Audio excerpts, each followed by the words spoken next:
As Charles Woodson would say, Raiders!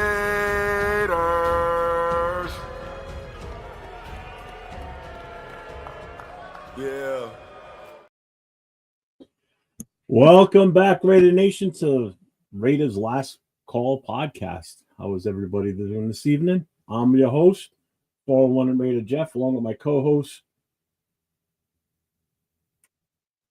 He's asleep. I'm away. Well, who are you pointing at? Going over there. My co-host. Hey, I'm Chris Four Raiders from Chris Four Raiders podcast. And you're next. My turn? Okay. Yeah. I'm the new guy. I'm the new guy, Jason Downs, Raiders First Downs. I don't have my own podcast. I just like to do this one with y'all. Awesome. All right, well, everybody, I did put Jason's YouTube channel in the chat there, so you'll see it. He is streaming as of tonight for the first time to his channel. So welcome aboard to streaming, my young man. So before we get into this, we'll do a little. I said that I had some little surprises mixed in here tonight. So we're going to play a little icebreaker first. So before we really get rolling. So we're going to start it off with this. Which superhero would you want as your sidekick for a day? And which superhero would you not want as a sidekick?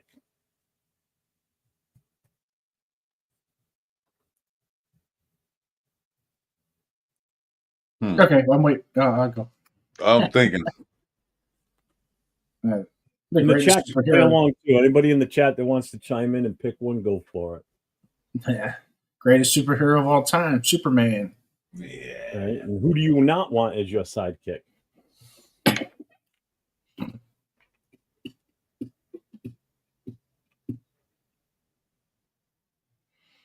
Probably Batman. Batman.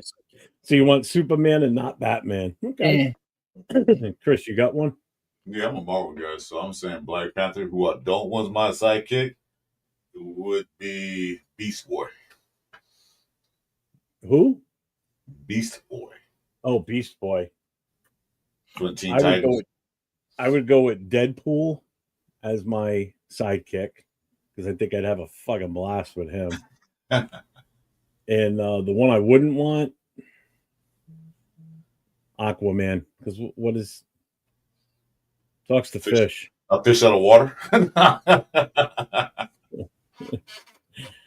So, all right, just thought because I know tonight's show is not going to be the most fun based on how the game just went this past week. So I know we're going to have a little bit of negativity, I'm sure, on how everybody took this game in stride with how piss poor it really was. But we'll let the chat get involved in discussion. So if anybody's got any questions, feel free to ask them. We will get to them. We will not ignore the questions. But first and foremost, we're going to talk about Thursday night's game, 23-23 tie with Seattle in Seattle. How do you two feel? Just a quick snippet of what you felt about watching that game and how you felt before the game even started. We'll start with Chris. Oh, I was a kid in the candy store, man. I couldn't wait for the season to start. I even called you like, hey, we're getting started. I talked to Jason too, like, it's time. It is time. I was so excited, man. It's like almost like going to your own birthday party. Like, oh yes, start. But then when that game come on and what they were doing, what a letdown. A complete, utter letdown. They look like they never played football before in their lives. No blocking, no tackling, drop balls, penalties. I can go on, but that's how I feel. A letdown. Jason? It kind of, same thing. I was super excited. New regime, new coach. Got us a real head coach now. You know, we're going to see something here that's going to go, we're going in the right direction. As Raider fans, we're going to have a little credibility in the NFL now. Unfortunately, it just felt like it was the same thing as last year. Just the mood, the experience, just overall.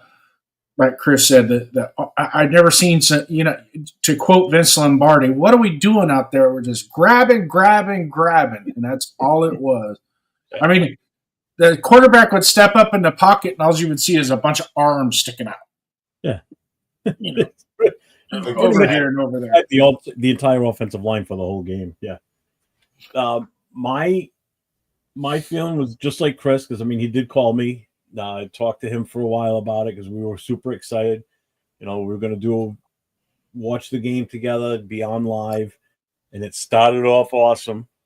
It's sort of like when you're a car manufacturer and you just make this beautiful brand new car with all these great safety features, and then someone from research and testing comes over, grabs it, puts it on that freaking slingshot, and launches it down the runway, and it smashes straight into a wall and turns to shit. That's what it felt like watching that game. It was like, oh, you get this nice new shiny new car. Oh yeah, but I got to test it. Puts it on the slingshot and slams the team right against the wall, and everybody just falls into a heap of mess. That's what it felt like. So you're saying it's sort of like when somebody build a brand new car, a prototype, only one they have, somebody takes it into the room, put some test dummies in there, and launch it to a brick wall. Yeah, that's exactly what it was. Yeah. Oh, it's just like when you were a kid and one of your cousins come over and you show him the brand new toy you just got for your birthday a week ago, and he breaks it. Oh my God! Right? Tell me that didn't happen to you guys when you were little, because I know it happened many times. Toy lasted all about 5 seconds on Christmas morning. It says sooner wrap it, broke. They just grab it. Ooh, look, crap. Well, let's check in with the chat real quick here, see what they've got to say. Now, I asked that question earlier about if you had to pick a superhero as your sidekick and who you didn't want as the sidekick. So, Money Chuck's here. What's up, Money Chuck, man? He gave Jonna from the Super Friends and Zane I wouldn't want. Jonna must have. Oh, I know what it is. Jana from Super Friends. I don't know. Those twin powers activate. Is you talking about that girl? Oh, is that what that was? Yeah. I think. Oh God, here we go. That's an old cartoon. What's up, Bueno? Bueno's here with us. Because maybe it's good to feel disappointed. We are always pumped when we when we do good in preseason, and it leads to disappointment during the regular season. You're not wrong. Definitely not. Makes sense. I'm maybe that's a role reversal. They're the Wonder Twins. Yeah. Max, bro. Maybe it's role reversal. Yeah. Yeah, they put that in there. I got 2 goddamn flies. Hey, for some reason I typed that up and it popped up on your side, so I don't know what the hell. Yeah, at the very bottom of the chat where it says, you see where it says share your referral link. See where it says all in a round circle? Mm-hmm. Click on all, and then you can pick which channel you want to post it in. Because if you go to all, it's going to go to everything that's streaming on here. Well, I kind of like the fact I could post on your channel.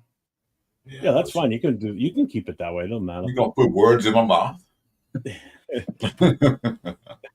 What's up, Rody Raider? How you doing, brother? He was actually live with us last night on camera for a little while last night. Appreciate you coming in with us last night. That was just some good takes on stuff. We appreciate it. Great show, man. Because you're all going nuts over one game. We looked amazing on the McDaniels. How'd that work out? Come on, guys. Right? Oh, we were winning the Super Bowl with Art Shell. 4-0 in the preseason. You mean the shitty season, the 2-win season? The season that got us Jamarcus Russell. Yeah. Yeah, but we're 4-0 in the preseason, though. Chris, you're right. 4-0 in the preseason. One Twins, yeah. Money Chuck said the Twins. Yeah, the Twins. The Money Chuck said the best players were Jamal Adams and Cam Miller, Thayer Mumford, and AOC look like crap. Yep. You're not far off. And it's factual evidence. So speaking of the quarterbacks, these were the stats for our 3 quarterbacks Thursday night. So Geno Smith was only in for that one series. 1 for 3 for 15 yards. O'Connell played a majority of the game. He came out just after the start of the 4th quarter, but he was 18 for 30, 205 yards, 1 TD, and 2 interceptions. Miller went 6 for 7, 76 yards, 1 TD, and 0 interceptions. What was your take on the 3 quarterbacks and their their time in the game. Granted, one wasn't in for long at all. We'll start with Chris. We'll just go right straight across every time. Geno Smith didn't have no blocking. It was in his face. Couple of drop passes. But other than that, he looked like he had the ball into the receiver's hands. He didn't overthrow him. He didn't underthrow him. He got the ball with his hands. The receiver just dropped it. As far as Aiden O'Connell, he was lost out there for a little while in the first half. He didn't know what to do. He was going up to the line of scrimmage, come back, and then 1 second play, got hike the ball. I don't know, he didn't read the play right or he didn't get the play in fast enough, but he looked very confused out there. And as far as Miller, for a rookie from a D2 college, he looked pretty good out there against the 3s and 2s. So I can't put too much stock in that. I got to see him play against the better 2s and maybe some 1s on another team and see how he looks then. So other than that, if you want to get a game ball to the quarterback, I'm going to give the game ball to none of these guys. Okay. And Jason? Well, I wouldn't give a game ball out for a preseason game anyway. That's a waste of leather. Yeah. But if I was, I would give it to Cam Miller. And only because he showed a lot of moxie towards the end. And like we were talking backstage, that sluggo seam that he threw was that was beautiful. That was beautiful. Let's talk about Geno Smith. He was just out there just to say he was out there. 4 plays, 5 plays. It wasn't nothing to worry about. Aiden O'Connell. Let's talk about Aiden O'Connell. 2 really bad interceptions. I mean, really bad. The underthrown long ball. You could just tell when he rolled out that it almost looked like he was trying to throw a Hail Mary pass and put everything he had into it to get it to the end zone, and he couldn't. And it ducked on him. It just came down like grandma shot it with the 12-gauge shotgun out of midair and was going to cook that football for dinner. The worst play of Aiden O'Connell, and this is something like I said earlier, backstage again, is sometimes when you do he's in his 3rd year, okay? Been a pro for this will be his 3rd year as a professional, and you don't be making stupid mistakes that you made in high school, all right? And the mistake was the one I'm going to talk about is his loss of down, whatchamacallit, where he threw the ball out of bounds. And there you go. Yeah. All right. So on that play, he's on the short side of the field. Pressure's coming. He made the right decision. It's like, okay, I'm in a dirty pocket. I got a lot of bodies around me. I got to get rid of this ball to save. You got 2 choices: take the sack or throw it away. Right? Don't make a bad play worse. But what in God's green earth are you doing throwing it from the short side of the field all the way across to the other side of the field to get rid of the ball? It makes no sense, So you're already on the short side of the field, and technically, he was out of the pocket. So had he thrown it to the left, the short side of the field, which it's not going to take very much effort for him to do, just throw it out of bounds. Live to play another day. Other than that he did have some decent, out of the 18 completions that he probably had about 10 or 11 of them that were good reads, good solid throws, got the completions, kept the ball moving. It's obvious. I don't know how you guys feel, but it's really obvious he does not fit Chip Kelly's style of offense at all. He's a drop back, traditional West Coast quarterback. He's not a kind of like what we run now with the RPOs and the movement of the quarterback. He can't do it. So he might be the odd man out. Yeah. Well, they didn't even run the RPOs either. I didn't see any RPOs aside for Cam Miller. He just took himself to take a run. But no, Gina ran one. That 15-yard completion, that was an RPO. Yeah, but that was a really good RPO, and in fact, I love it because there was 2 options. There was 2 run options built into that. First run option is to Genty. Second run option is him.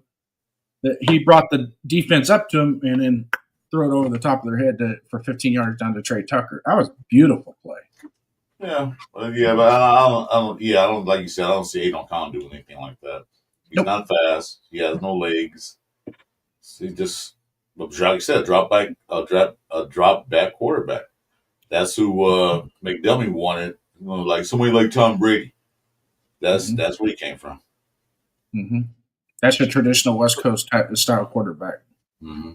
So Matt says, Pete says the starters will be out there more next week. Hopefully all the O-line starters will be out there too, that they make adjustments to it. I agree. I know some people are coming in and saying some certain things. I'm going to get to that in a second. I know Money Chuck says, I don't understand why some say AOC has a big arm. He says it's an average arm, would even be a stretch. I get what you're saying. I mean, I never claimed anything about his ability to, whether he could throw, whether he had a big arm or not. I just still think that he just never got a fair, legit shot. But, it's making it harder and harder after watching Thursday night to stick by him. I never thought he would be the starter for us, and especially once Gino got once we brought him in, I knew that was going to change things. But, I mean, for the amount of time he played out there and he threw the ball 30 times, that's a lot. 30 pass attempts is a lot. That also shows that we didn't run the ball as much as we should have either, especially early on in the game. What's up, Hits Boys? He's here. What's up, man? Diesel's in the house. What's up, Diesel?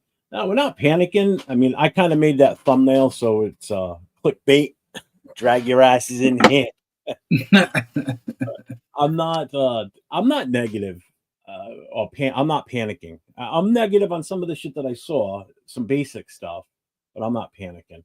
As far as my take on the quarterbacks, you didn't get enough to even adjust to say anything about Geno Smith. He was out there for one series, and that was it. He was in and out. Genty stayed out longer than he did. Genty was out there for 2 series. Aiden O'Connell played majority of the game. So, yeah, he was going to have the most chances to make any mistakes out there because he played pretty much over 3/4 of the game almost. Cam Miller came in the fourth quarter at like the 9 or 10 minute mark. And, for what they asked him to do out there, I think he did okay. I mean, the kid showed that he might have some potential here to the point where he's knocking on that door to move up to number 2, probably. We'll see. I want to still see him against, like Chris said. Chris said it perfectly. I want to see him against the number 2s on defense or possibly even number 1. So until he plays a higher caliber set of guys on defense, it's going to be tough to really get a full take on how good he possibly could be. So the jury's still out on him at this point. Would you guys agree with that?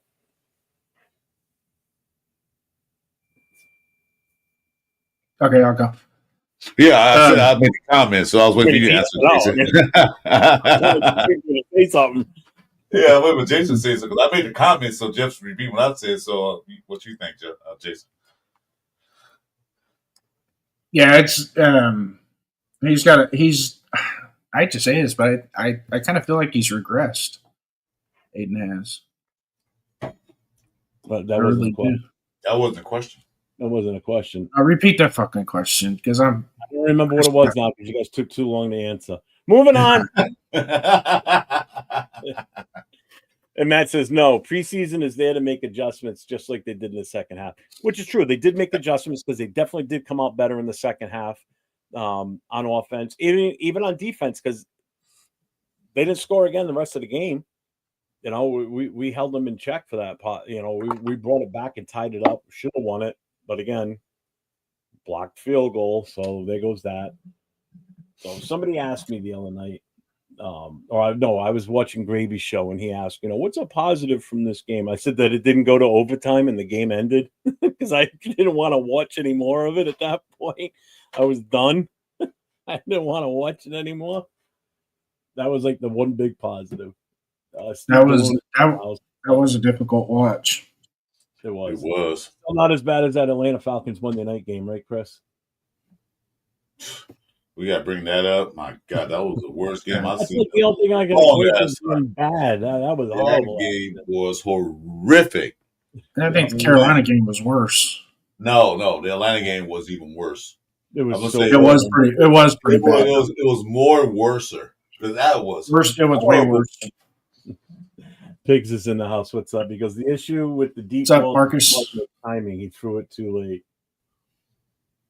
Let's see. Bueno says Aiden And still looking out there. Kid needs to play with confidence if he wants a spot on the roster. You want to go back to that first comment or the first comment there that you just read with Bueno, and I can expand on it for him. Go to it, Jason. You can click it. Where was it? Oh, Pig's Pig.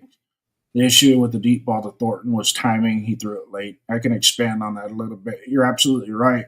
That ball should have been coming out at the point that Dante was even with the receiver, not wait until he gets 5 yards past him, because you already know he's going to blow by him. You can just you can tell. So that ball needs to come out and be at least 10 yards ahead of him.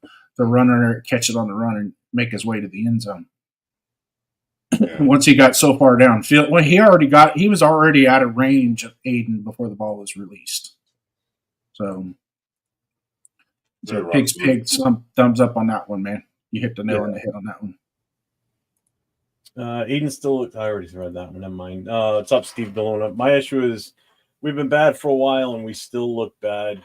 I just knew Pete was going to have defense dominate. Cool Kev's in the house. What's up, Cool Kev? Hey, bro. It's still early, man, so I'm not panicking. I'm not worried about it. Mm-mm. I got all kinds of stuff we could talk about to calm you down. No. What's up, Marcus? Thanks. What's up, brother? What's up, Marcus?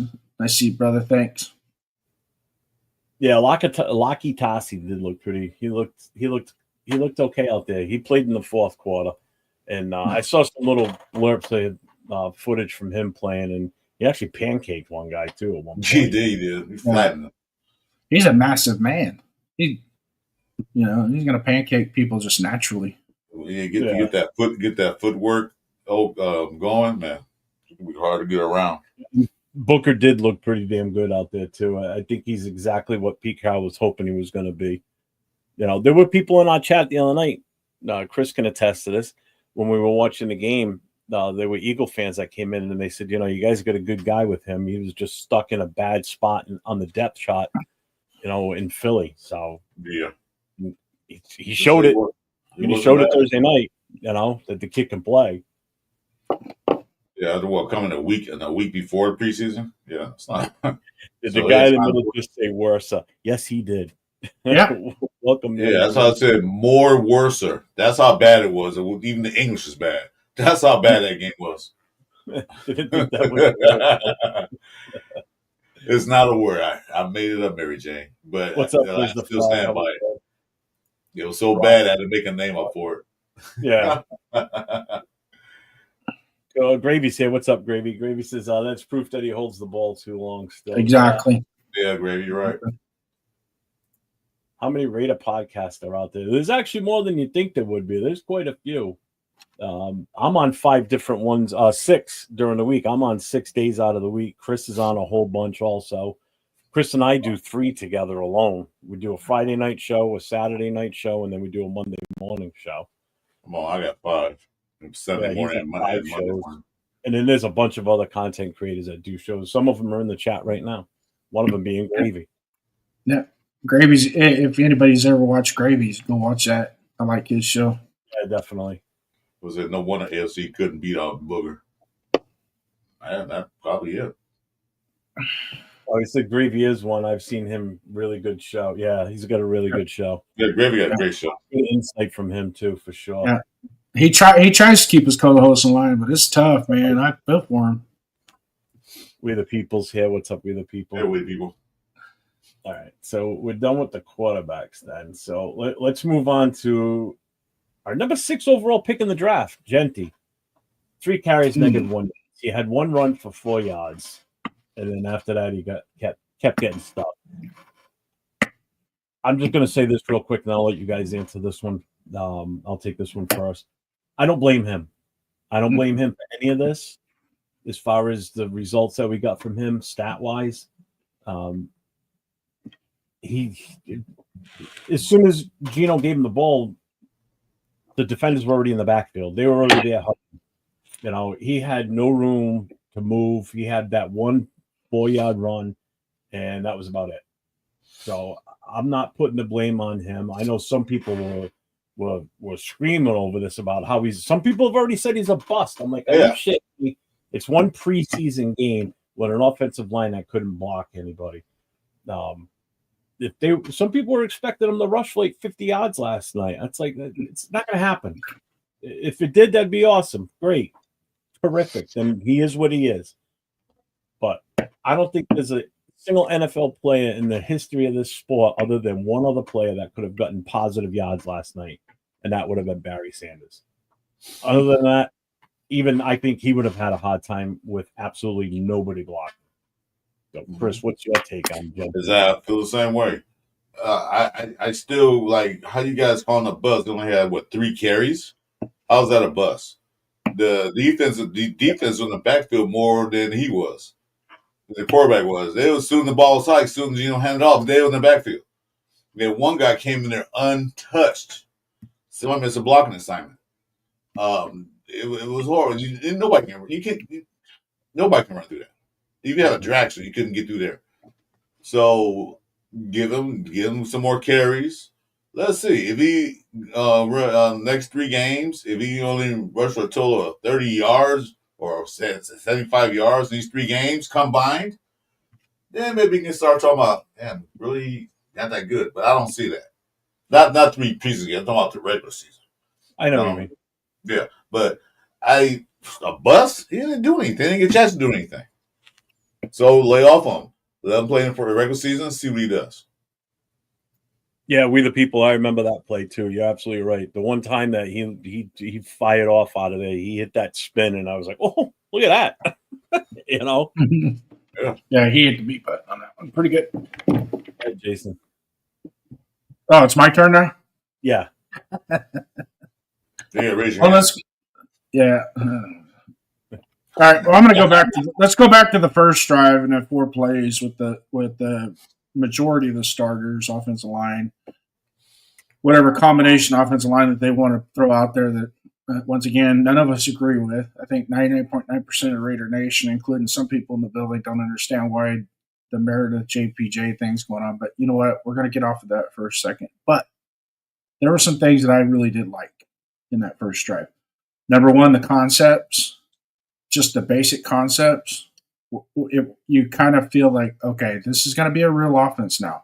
And what I mean by is they're not waiting until with 2 seconds, 1 second left on the clock. This is with Gino in. They're not waiting until the last minute to let the defense dictate what formation is going to be and emphasize their formation on top of the offense. Or basically, they're going to try and dictate what the offense is going to do. It's supposed to be the other way around when you're on offense, right?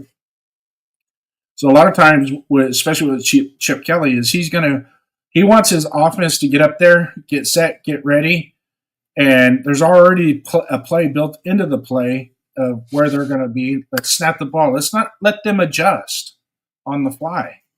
Let's get the ball out. So those concepts are good. The RPO, the one RPO that they ran with Gino, had the two different run options built into it. First one is to the running back on a sweep or off tackle. The second one is going to be him keeping the ball to run, but he's also going to have a pass option as he encroaches on the across to the line of scrimmage. And you saw how he executed that play, executed it perfectly.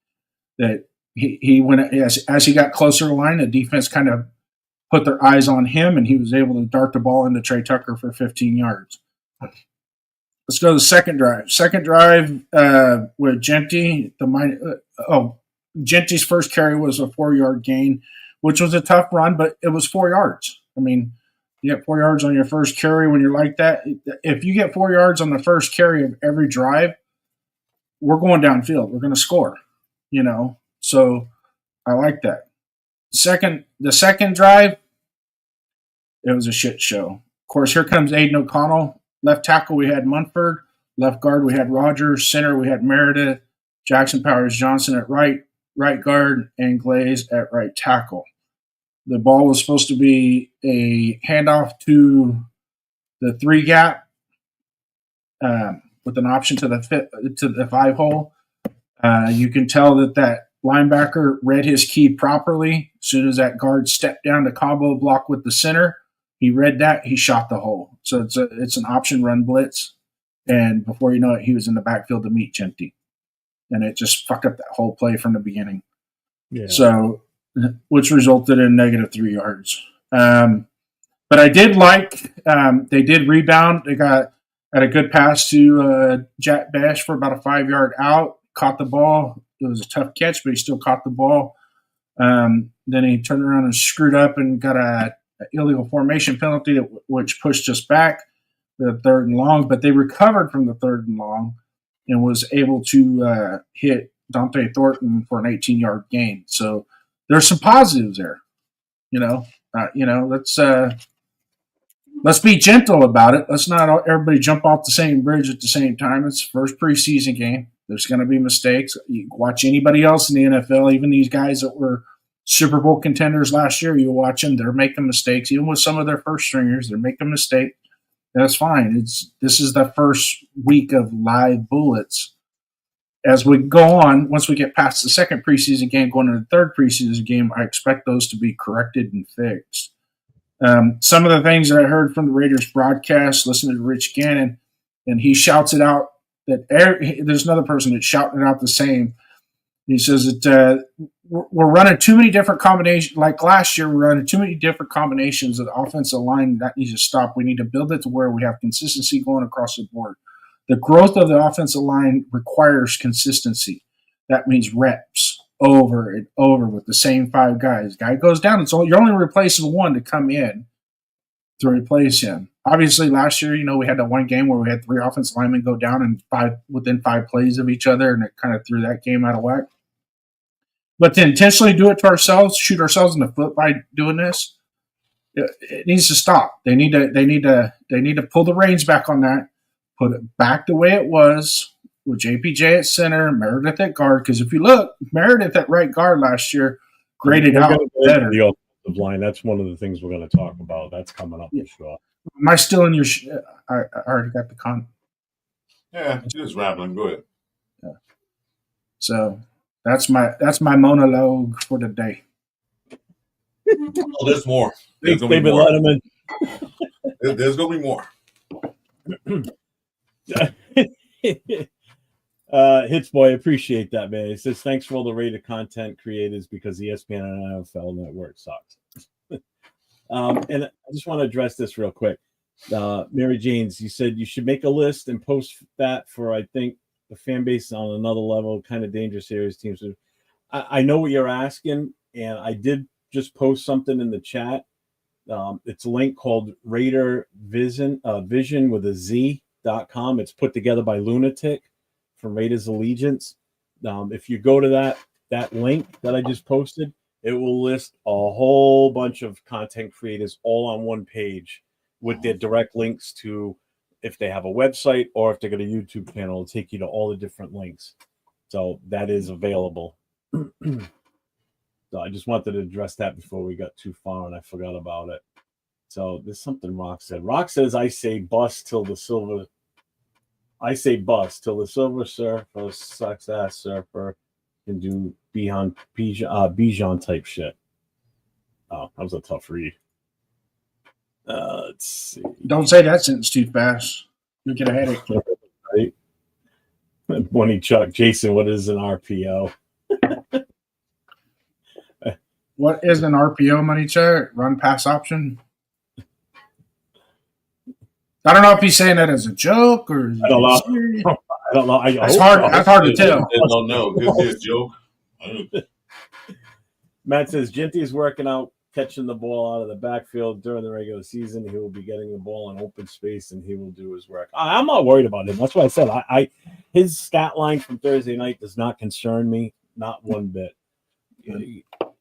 Yeah. It was all the offense, which we're going to get into. We're going to get into the offensive line because everybody knows my take on offensive line, and I was not happy with what I saw Thursday night. None of us were. We were sitting and watching the game like, what the hell? What the hell is this? What are we watching? Oh, man. It's like basically watching the games from last year again, like a replay. Like you're doing the exact same thing that last year in the first half. The first half, not the second half. The first half. Yeah. Rock says, I always know when motherfuckers are going to show up. All it takes is a slight nod. Did Jeff miss his new viewer on Kick? Huh? Whatever. Thornton excelled during the game. Thornton was okay. I wasn't as hyped on him as a lot of people were, and Gravy wasn't either. We both kind of shared the same take on Thornton. I'll ask you two what you thought about Thornton. I just felt like he took a couple plays off. Didn't look like he was giving it his all out there, but he did have some bright spots. Well, I was just happy that all the talk about he can't run routes and stuff like that. It looked like he did some route running to me. Maybe he did take some plays off. Maybe he didn't give his all like he should be doing. But watching his speed and take off from the line of scrimmage, I kind of like that because we haven't had that in quite some time. Tucker was the speed guy, and I'm just happy that we got a guard that can take off like he could. That means he's a threat to the defense to go deep or whatever. So that's what I'm happy about. I know he might took some plays off, probably did. Dropped the ball, yes he did. Didn't challenge that interception when a ALC short through it.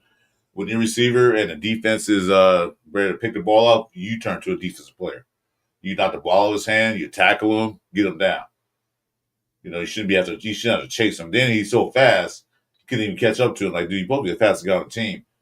And yet, you let this cornerback outrun you. I don't know how fast that cornerback was, his speed. I don't know who he was.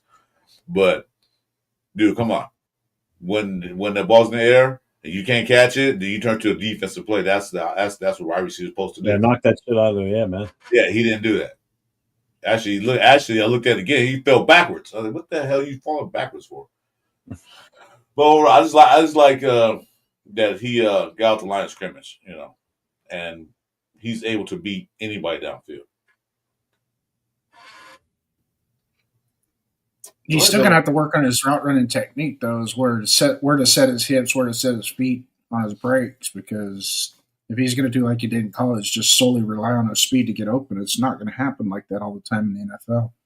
That was only at Tennessee. Watch his Oregon tape. He had a bunch of routes in Oregon. Yeah, but see the Oregon also as well. A lot of they just get open. Every one of them receivers get open in Oregon. But I'm saying though, he ran routes at Oregon. That's what I'm telling you. Yeah, I know. The last things everybody seen was Tennessee, which they had no routes for him. They basically just run out of the field, catch the ball. That's all. Yeah. So he has the ability to run a route tree. He does that. He probably need to polish some things up. Yeah, of course, but he's able to run a route tree. Mm-hmm. So you do got to work with some things, but the people say he don't run route trees. He did in Oregon. Tennessee did not. That's everybody's last picture of him at Tennessee. I agree, Aldell. I don't think we can discern too much from the preseason. You're right, and it's the time where you work out the bugs that you have. But my biggest gripe from anything on Thursday night is this one. They look absolutely lost out there Thursday night. No wonder Genti didn't have any positive yards other than that one play, and then everything else was negative around him. It seemed like every time the ball was snapped, guys didn't know what to do. Like they didn't know what their assignments were. Even Colt Miller had some fuck ups. He got burned a couple of times too. But guys all look like they were out of place. They look like it. I can't even say it was organized chaos because it wasn't. It was more like an old school or an old fashioned Chinese fire drill.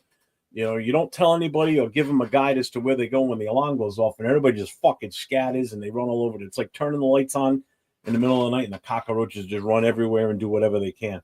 That's what it kind of looked like to me. How many times like I tried and focused on watching the offensive line, and I tried rewatching it again today, and I just gave up because I couldn't. I was getting sick. Trying to focus on one player on that line and just focus on him for a few plays and then go back and watch a different guy. Every time the ball was snapped, all it was just a mass of white fabric because everybody just ended up in a big jumble in the middle, and you couldn't tell who was doing what. It was so hard to watch. It's like watching a little kid's soccer game. They all scrum run everywhere. Yeah. And then all of a sudden the ball, including the goalie's chasing the ball, Yeah. It just, that's my biggest concern. And think about this. These are the 5 best offensive linemen technically that we had. So these are going to be the 5, no matter what position they put in. These are the best 5 that we can put out on the field right now. So if the season were to start week 1, this is the 5, depending on where they're going to be on the field or what position. These are the 5 guys that are going to probably be the starters week 1. They better make some serious adjustments because that was horrible. And that wasn't even Seattle's number 1 defense out there. That was their number 2. Yep. And they looked pathetic. That was absolutely – I'm embarrassed as a former offensive lineman to watch everything that I saw. It didn't look – it wasn't until later in the game when the offensive line looked good. But, again, that was against the 3s. Laki Tassi had a good time out there. He looked pretty good, But, man, that line at the start was just awful. Yeah, even Glaze has some issues I saw. Like, damn. Everybody did. Yeah, like, he's supposed to be like one of the best. I mean, not the best, his second year, but you're supposed to have that right tackle solidified. Like, yeah, we got the right tackle. I thought that going into the season. Okay, we got the left tackle signed. We got Glaze the right tackle. I assumed that we're going to have Jamie Shea at center, then the guards got to work on. But now they're going to work on the whole line. I mean, Colt Miller, yeah, he'd probably be there, but this don't look too good right now.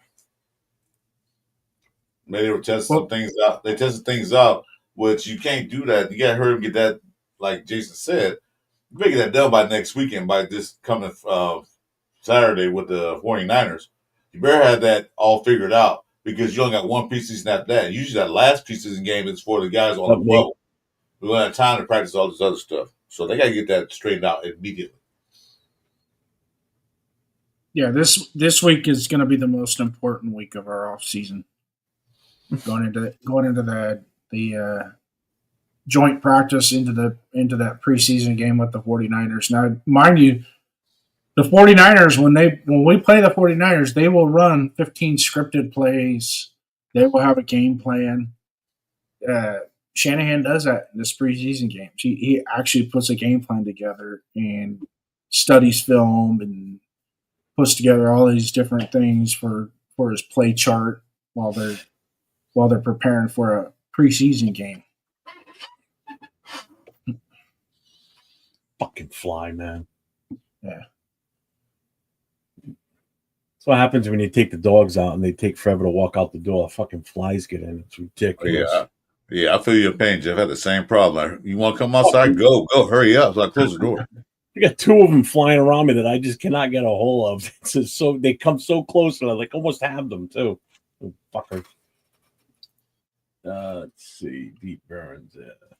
Let's see. Why are you pretending to be you're talking about another person. Preseason is not scrub ball. Well, yeah, kind of is though. Yeah, Mary Jane's is a Bronco fan. Yeah, I know. I figured that out too. Only problem is we had AOC in there and it looked pretty rough. Yeah, it did. Yep. What's the deal with Cal? He didn't even play at all, so I don't know if he's injured or they just didn't dress him for the game. I don't know, but he didn't get on the field at all. I didn't see him anyway. Did you guys? Nope. I did not see him out there. Nothing. I didn't look at an injury report, so I don't know if they even put one out. Yeah. Let's see. What's up, Nate? What's going on, man? So, yeah, I mean, so we're pretty much all in agreement with the offensive line was absolute trash. Yeah, right? Pretty much. Yeah. I couldn't even get a true assessment on. Like, I was really looking forward to watching Caleb Rogers. It's just unwatchable. It was just so negative all the way around. But let's go to the other side of the ball. Let's switch over to the defensive side now. What? Well, we had defensive line out there. What are you doing? That's this. We had Right over there. were we playing defense in the first half? I don't look like it. No, we weren't. But I didn't see a D line out there in the first half. so, defense side of the ball. We'll start with the defensive front line. What was your overall feel? I put it in here as the banner as the defense looks slow. What's your take on it? We'll start, Chris. I gotta say, was there a defensive line out there at the first half because they couldn't stop the run, couldn't get no penetration, couldn't get to the quarterback, and it was Drew Lock. Yeah, okay. They couldn't get no pressure on him. He just sat back in the pocket. They couldn't contain the outside runs, so there was no defensive line for me out there. No pressure, no nothing. Like you said, it was a cluster. It was a fuster cluck. I'm not gonna say it, but yeah, no pressure. Come on, because I knew everybody say, "Well, Christian Wilkins." Well, he's not there. He wasn't there for 12 games last year. They still did better last year. They ain't doing right now. But they tested things out. I understand that, but still, you gotta show something. Yeah.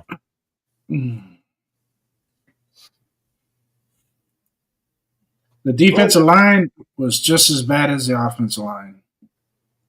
Couldn't set the edge, couldn't get pressure up the middle. Although if you go back and look at the interception that Polamalu got, that was a dirty pocket. That was a pretty dirty pocket. So they were collapsing it. Kuntz was underwhelming, but hey, you know what? Give him some time. He's coming off of an injury. It's not hit the panic button with him on that. Believe it or not, Tyree Wilson actually played halfway decent on the defensive line. It wasn't great. Wasn't like, oh my God, next coming of Jalen Carter that we could have had, but still, it was horrible. There were some bright spots on the defensive line though. The new guy that we just got from the Eagles, he played fairly well. And Tonka Hemingway, Booker. Tonka Hemingway, he played fairly well. Made some plays.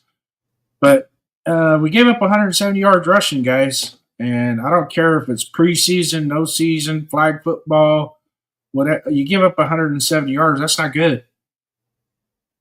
Period. The end. End of discussion. Fix it. Yeah, it just we didn't have a single sack. No. Yeah, one. No sack. That's second half. Yeah, we did have one in the second half. Hang on. I don't think we did because I thought I looked that up. Yeah, we did. It was that new guy we got. So his last name was T.A. Mark. What's his last name? Oh, Mundane. Yeah. Oh. Oh, something like that. Let me see here. You got a sack. The only sack we got in the game. Okay, yeah, only one. You're right. Yeah, one sack. The front line did. They looked slow. Max had no impact whatsoever in that game. Same thing with Kuntz, like you said. Adam Butler, where was he? I didn't hear his name called once Thursday night. Did you? He was like, no. You know, it's not like they were on cruise control, man. They were like just going through the motions last night. Control. They were on a dinghy trying to catch a speedboat. That's what that felt like. Seriously, I mean, either they just weren't going all out because they didn't want to worry about injuries or whatever. Well, I mean, come on, man. I'm watching some of these games today, and these guys are flying around. Jesus Christ, we almost had a guy almost had his head ripped off Thursday night in a game, or Friday night in a game. You know, they ended up calling the game early because of the injury. You know, so some of these guys are still out there playing. They're playing for a position. Yeah, all right. So it's our starters that are going to start normally, but good God, you know. Yeah, I'm on some of these games now. They're like these guys almost ready to play in the regular season. They're going at it. We didn't look that way. We didn't look like that. Not a one bit. Some of those teams that you're talking about, though, that you're seeing that they're just coming off their joint practices too. So if you watch like the Rams Cowboys game, the speed of it looks a little different. They just had their joint practices, so when they get into the game, there's going to be a little bit more intensity. There's going to be a little bit more flavor in their mouthpieces, I guess you can say, bite down a little bit more, trying a little bit harder. Like with us in this preseason game, like with Max and Butler and these guys that are quote unquote shoe-in starter, there are superstars, there are stars, whatever. They're going into the game. They're being told they're going to go in the game, but they're only going in the game because they did everything. They did everything else, warm ups, all that stuff. Went in pregame, come back out of the tunnel with the rest of the team with their uniform on. Excuse me. Go out, clink pads for a couple minutes, and then come out, take your shoulder pads and helmets off, stand on the sideline. I'm good with it. But then this is what starts all the doubt within a team's fan bases. They'll look at it. Max doesn't look the same. Kuntz doesn't look like he should have been. Or he looks like what we thought he would be after not playing for almost 2 years. Let's put it this way. Chris already said about Tyree. When you're talking Tyree looked like the best guy out there on that front defensive line, that's a problem. We got a problem. That's a problem. Wow. Either he really got that fucking good in the offseason, which based on what we're hearing from practice, not really, but some say yes, some say no. They look like they took the same cue that the offensive line did. Like they just were going through the motions of ball's been snapped. Oh, it's right. I got to move. It looked like they were running in place. It really did. Well, if Tyree Wilson did look that good in this preseason game, I hope he keeps it up through the regular season. I hope for that. But they got to step it up a little more. I mean, because Jason, you said because they didn't have a scrimmage of other teams. I don't buy that. They're professional players. They should be ready when they're ready. They had their practice. They had their mock thing. Still, the speed of the game might be a little different. But you talking about guys who played for a couple of years now, 3-4 years. They should know the speed of the game. It don't go up 10 miles per hour the next year. It usually stays the same when we got some faster players, stronger players, but they have no excuses. The rookies, I'll give them that. Okay? I'll give them that. They don't know exact speed of the game against another team. But not the vets. They know how to play. They've been playing for years. That's what they're getting paid to do. So there's no excuse for having a scrimmage, like doing a scrimmage. No. I've only been in the league for 4 years. You should know how to play in a regular season game. A game. So I don't buy that scrimmage thing. Only for the rookies, I'll give them credit for it. I'll give you that for the rookies, but not these vets. I think some of it's going to apply to vets too. And I'll use Jamal Adams as an example. He's coming off two years of catastrophic injury, and he's trying to get back into the league and prove he has a point to prove. So that his first snaps in front of the world to show that he's back is in a preseason game. So I got a whole thing set for him too, because we're going to talk about him. For sure. But I see the chat coming up, and I'm not bringing it up right now. But I guess the thing is, he looked great out there, and he didn't have scrimmage. Okay. What's that? Kuntz. Okay, that'd be the same should apply to Kuntz. Kuntz was out for a year too. He had a catastrophic leg injury, so he should be like on par with Jamal Adams. Right. Okay, Jamal Adams got to prove so. So does Kuntz. He gets a 1-year deal, and then he didn't show up. I didn't know he was. I didn't see him out there myself personally. Well, Jamal played what, 20 snaps, 30 snaps, 20 snaps. I mean, snaps he did play. He looked great. He made tackles. He got in the backfield. He did great. Kuntz on the hand was out for a year, just like Jamal Adams was, and he didn't show up. We're still talking defensive front line, though. We'll get to the linebackers in the secondary. We're still talking on the defensive because I just don't want to. I don't want to fall off of because I'm trying to keep with the chat too at the same time. Okay, I'll the only other thing I wanted to add with the defensive front was the guy that we just brought in last week in the trade, Booker. Booker was another kind of a bright spot. I thought he had a decent game. He showed that he's got some worth on this roster.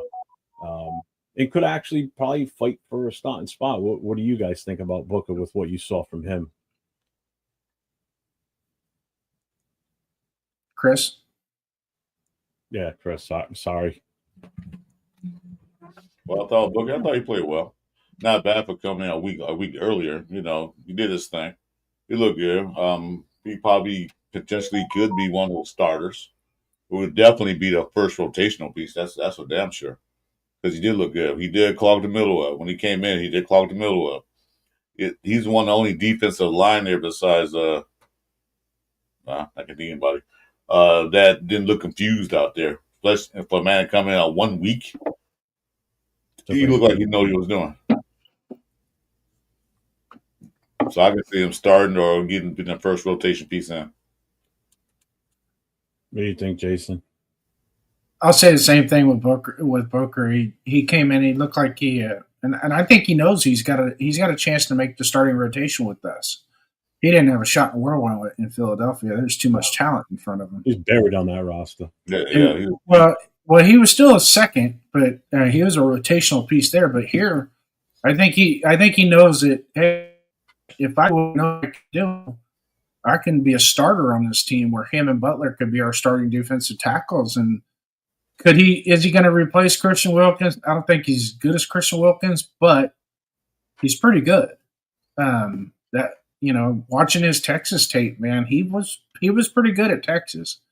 Yeah. So, but Jonah Lalua, he played for us last year, got us some good reps last year, played well last year. Very underwhelming in this game. A lot of mistakes, out of position. I had a lot of hope for him. I was hoping to see standing up. Who the hell stands up on you just see that their offensive line just pushes back, and all of our guys their helmets are way up in the air, and it's like that's not how you play defensive tackle, folks. You're gonna get hurt doing that. I think you're right about Booker as far as coming in as a rotational and possibly push for Sanja. I think he just sees the opportunity with Wilkins gone now. There's an open spot. Mm-hmm. He could push for that spot, whereas everybody thought it was going to be Jonah Lalau or even Tonka. Lalau, I don't know what happened to him yesterday. He was like non-existent. He was there. He was there. He got two. Well, he was there, but it was like yeah. How did he get a holding call on defensive line like that? Yeah, one of the key things, especially with guys that have some talent in the NFL, a lot of it comes down to opportunity. Mm-hmm. And if they can just get the right fit, the right opportunity, they can excel and make a hell of a career. So there's been guys that come into the NFL 7th, 8th on the depth chart, and work their ass off, and all they do is they get that one opportunity to play it, and they make the best of it, and then it's history after that. So you come from a team you play in the second, third rotation, whatever, and then you come to a team that needs a defensive tackle. Take advantage of it, because that's your time to shine. Now you might be the starting quarterback. Starting defensive lineman, and then then the payday comes when you do good. So this is opportunity, and I hope he takes the best advantage of it and do great for us, because we're gonna need it, definitely. Well, speaking of opportunity, so there's two guys that we brought in recently that have had the opportunity in front of them to excel, and one of them showed some flashes of what he possibly could do for us, and he was only here since Monday. The other one we got a little while, not too long ago also, but he had a huge impact, was Jamal Adams. I know you guys had already started talking about him, but he had a game, man. He seemed like he was everywhere. Again, a defensive back converted to a linebacker, like a hybrid type. I think it's perfect. He's in the perfect spot. Based on what I saw yesterday, you guys have a different take. I don't know, but we'll start with Jason. Can I make a player comp with what I saw with Jamal Adams in his new position? Bob Sanders from the Indianapolis Colts. I saw a lot of that. Able to close the box, lateral speed. If it does go play action, he's still quick enough to react and cover the underneath routes. He's got great ball. He's coming from safety, so he's got some ball skills. Hell, he was an all-pro as a safety. We go back 4 or 5 years. He was the best safety in the NFL. Now we got him. We're moving him to the joker position down in the box. and he's strong enough, and he hits hard enough, and he's got the quickness to play that will position, that will linebacker, and make a difference. So what I saw the other night, he's a guy that he doesn't need the reps next week. He really doesn't. I'm happy with what I saw with him. Chris, what's your overall take on Jamal? No, he was the only defender out there that's actually making tackles. He was wrapping up, he was hitting. He's like he's the only guy out there doing that at one point. My guy just coming and said he came in like a couple weeks ago, I think 2 weeks ago. They brought him in. Mm-hmm. Yeah, he fit right in. Yeah, of course, he did play on a Pete Carroll, so you know. And people thought he washed up. Well, maybe because they didn't play him right in the right area. You know, he's not safety. He's not going to cover a lot of people out there. You know, he reminds me of Abrams when Abrams was safety. He couldn't cover for nothing, but he can hit like a hammer. But he couldn't cover nobody. Jamal's past that stage. Now he's going to cover that line of scrimmage. He's going to hit people. When they run, he's going to hit them because that one play he died right down the middle of the field, right down the center. Void the block and hit that guy, the running back. See, that's the kind of rare defense I want to see. The way he plays, that's what I want to see. Tackle, make sure. I think they lost a yard on that play, but he's the only person out there put the ball for me on defense on the D-back side. Yeah. So I guess we're all in agreement that we're impressed with what we saw with Jamal, and absolutely, it's definitely going to be a strength on that defense. So that's a positive. That's one positive that I definitely take away from this game was him and a little bit of Booker. I'm somewhat happy with what he did, but the biggest impression was Jamal, as far as I'm concerned. I think he was the best out there for us.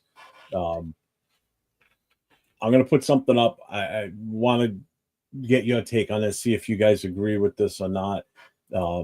But secondary play was better than we thought, because everybody was like, that was our weakness going into this, that we thought the secondary was going to be extremely weak. I honestly think our secondary played a hell of a lot better than what any of us probably thought it was going to do, and definitely played better than our front line, that's for sure. What's your take? We'll start with Chris. Yeah, definitely. We was all like worried about the secondary, because with Porter, Stokes, who else was out there? Chin, Paul, all them guys. They said our secondary is not going to be as strong. Yeah, they actually did pretty good. I think they could do better, things to work on, but I saw some things out there that need to work on with Chin and Porter. He's a rookie, so I can't get down too far on him. But yeah, there's things to work on. But they're better than I thought they would be. Yeah, and they should get better. And they will only get better with time.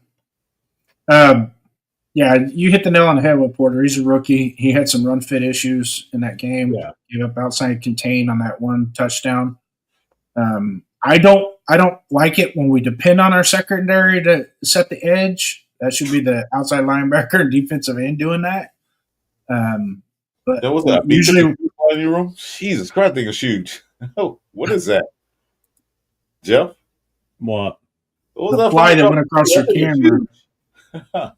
You saw it walk across? I saw it flying across. I think they take out the screen. They're fucking massive. They're not small little fucking tiny house flies. These fuckers they're buzzing by me like they're fucking B-52s from World War II. You just saw another one go by. Sorry, let me cut you off. I saw that like, what the hell is that? Sorry, just go ahead. All right, back on topic here. We're getting paid by the minute here. Raider Pete, let's see. Now, Steve DeLuna. I'm going to spin off of Steve DeLuna's comment here. Stokes and Jamal Adams, if they stay healthy, will be fired. I agree. There's two savvy veterans that have a great pedigree. Had a lot of success in the past when healthy. Those two guys could be pretty good. Overall secondary, what I saw, this is what I saw. Is in their zone concepts, the communication, you could tell there's a difference. Nobody was lost. There was a lot of communication with the handoff, trading the routes as they were developing. And a few times, there was one play that it was an incomplete pass that Locke had to throw an incomplete pass. And the reason being is as soon as that play developed and that receiver, the inside receiver broke inside, he got traded off to the safety. The cornerback took the high side receiver. They communicated. They did a handoff just like they're supposed to. And Locke had you could tell Locke saw that receiver get open. And as soon as he caught back to throw it to him, and as he saw the safety come down, he just had to airmail it because it would have been a pick six. I'm sure you guys know the play. It was in the first half. But yeah, that was pretty impressive. Let's go to Isaiah Palomalu's interception. Beautiful technique on that, man. Kept his hits level the whole time. Turned with the receiver. I mean, he ran the route with the receiver, and it's a good thing he threw it outside. Only made it just an interception because had he thrown it inside, Palomalu would have brought it back from some yardage too. Oh hell yeah! So, Yeah, he kind of caught it going behind him, so he was kind of like off. Right. So that was great. That was a great Jeremy Chin kind of whiffed a couple times on some run fits. Wasn't too happy with that. Somebody on one of the radio broadcasts said it kind of looked like it was a business decision. They're all making business. They're all making business decisions. Which, okay, it's preseason, whatever. But this shit needs to stop. Like we said, like even Greg pointed out last night, he said, all right, it was a crap game. Yeah. Okay. They better get it right by the second against 49ers. They better have everything toned in, everything down pat. Who's going to start on O-line? Who's going to do this? Who's going to be this?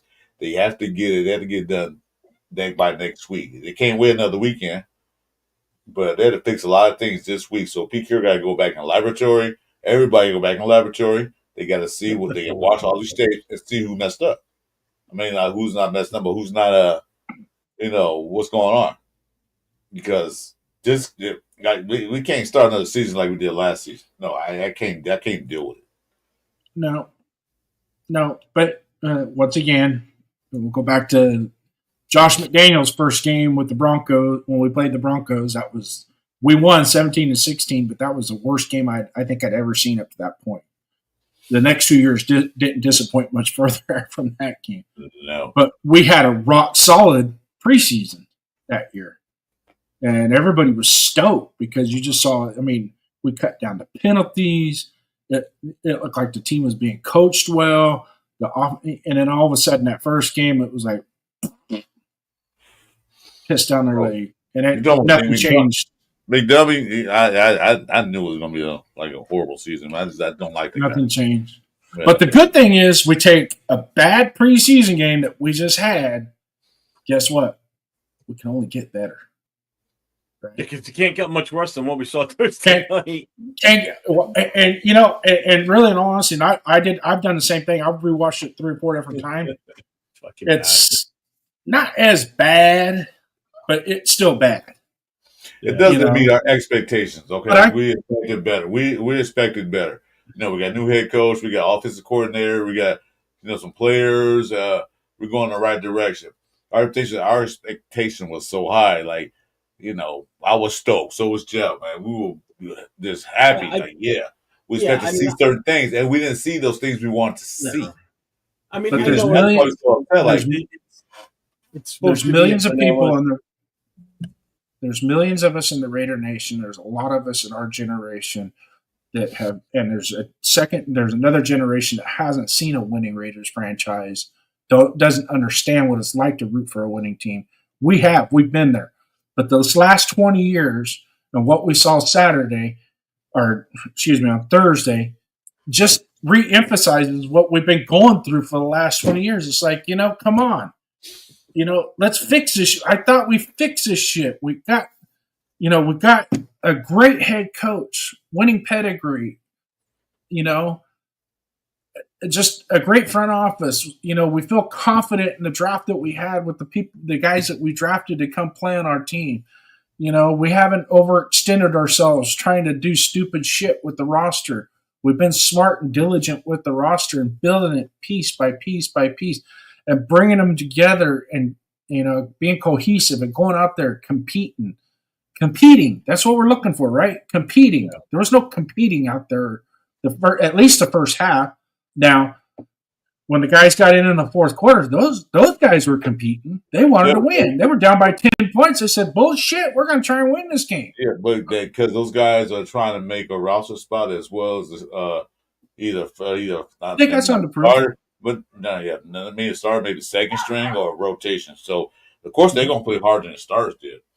You're gonna expect that, but still, no, stars should put more effort what they're doing. They was out there just, go ahead. I'm not gonna tackle you. I know I got my starting job. That's a bad way to think about things. Don't assume you're gonna start. Well, you know what happens when you assume? You make an ass out of you and me. So I forgot what I was gonna fucking say now too. I know a lot of people have been saying, well, it's preseason, and it's true. It is preseason.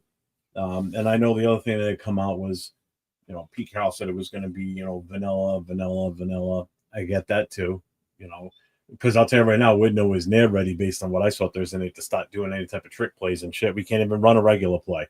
So any of those special setups that we want to run on offense because Chip Kelly's there and he's so innovative and everything, we're not even ready for that shit based on what I saw. You can't even do some of the most basic stuff. It's, especially the O-line.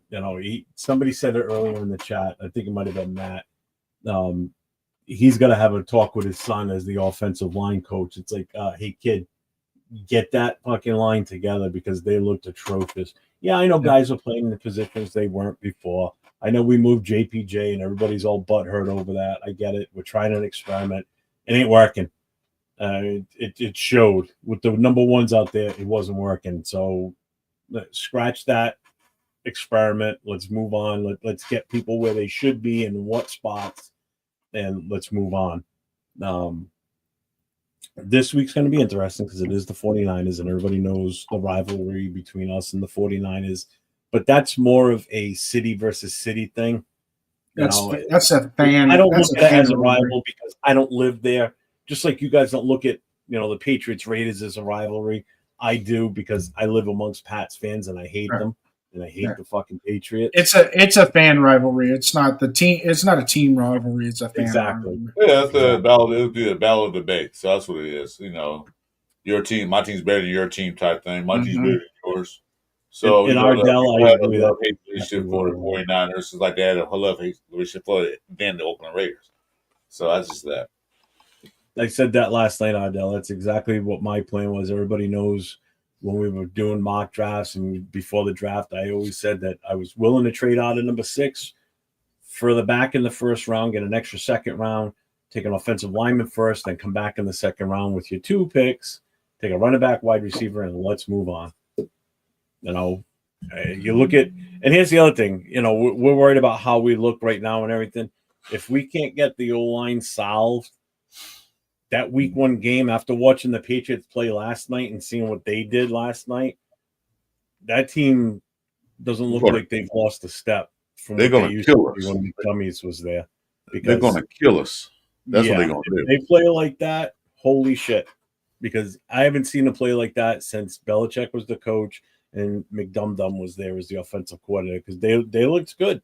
Their offensive line looked top notch. They were protecting the quarterback. They were it's not going to be a fun game for us. Let's put it that way. And the last thing I want to do is go and watch another loss. They like they was playing a regular season game like that game. They're like they was actually playing a regular season game, a must-win game, and they went out there and proved it. So we'll see. As far as penalties, by the way, we had 10 penalties last night. They had 9. Yeah, 4 unnecessary penalties.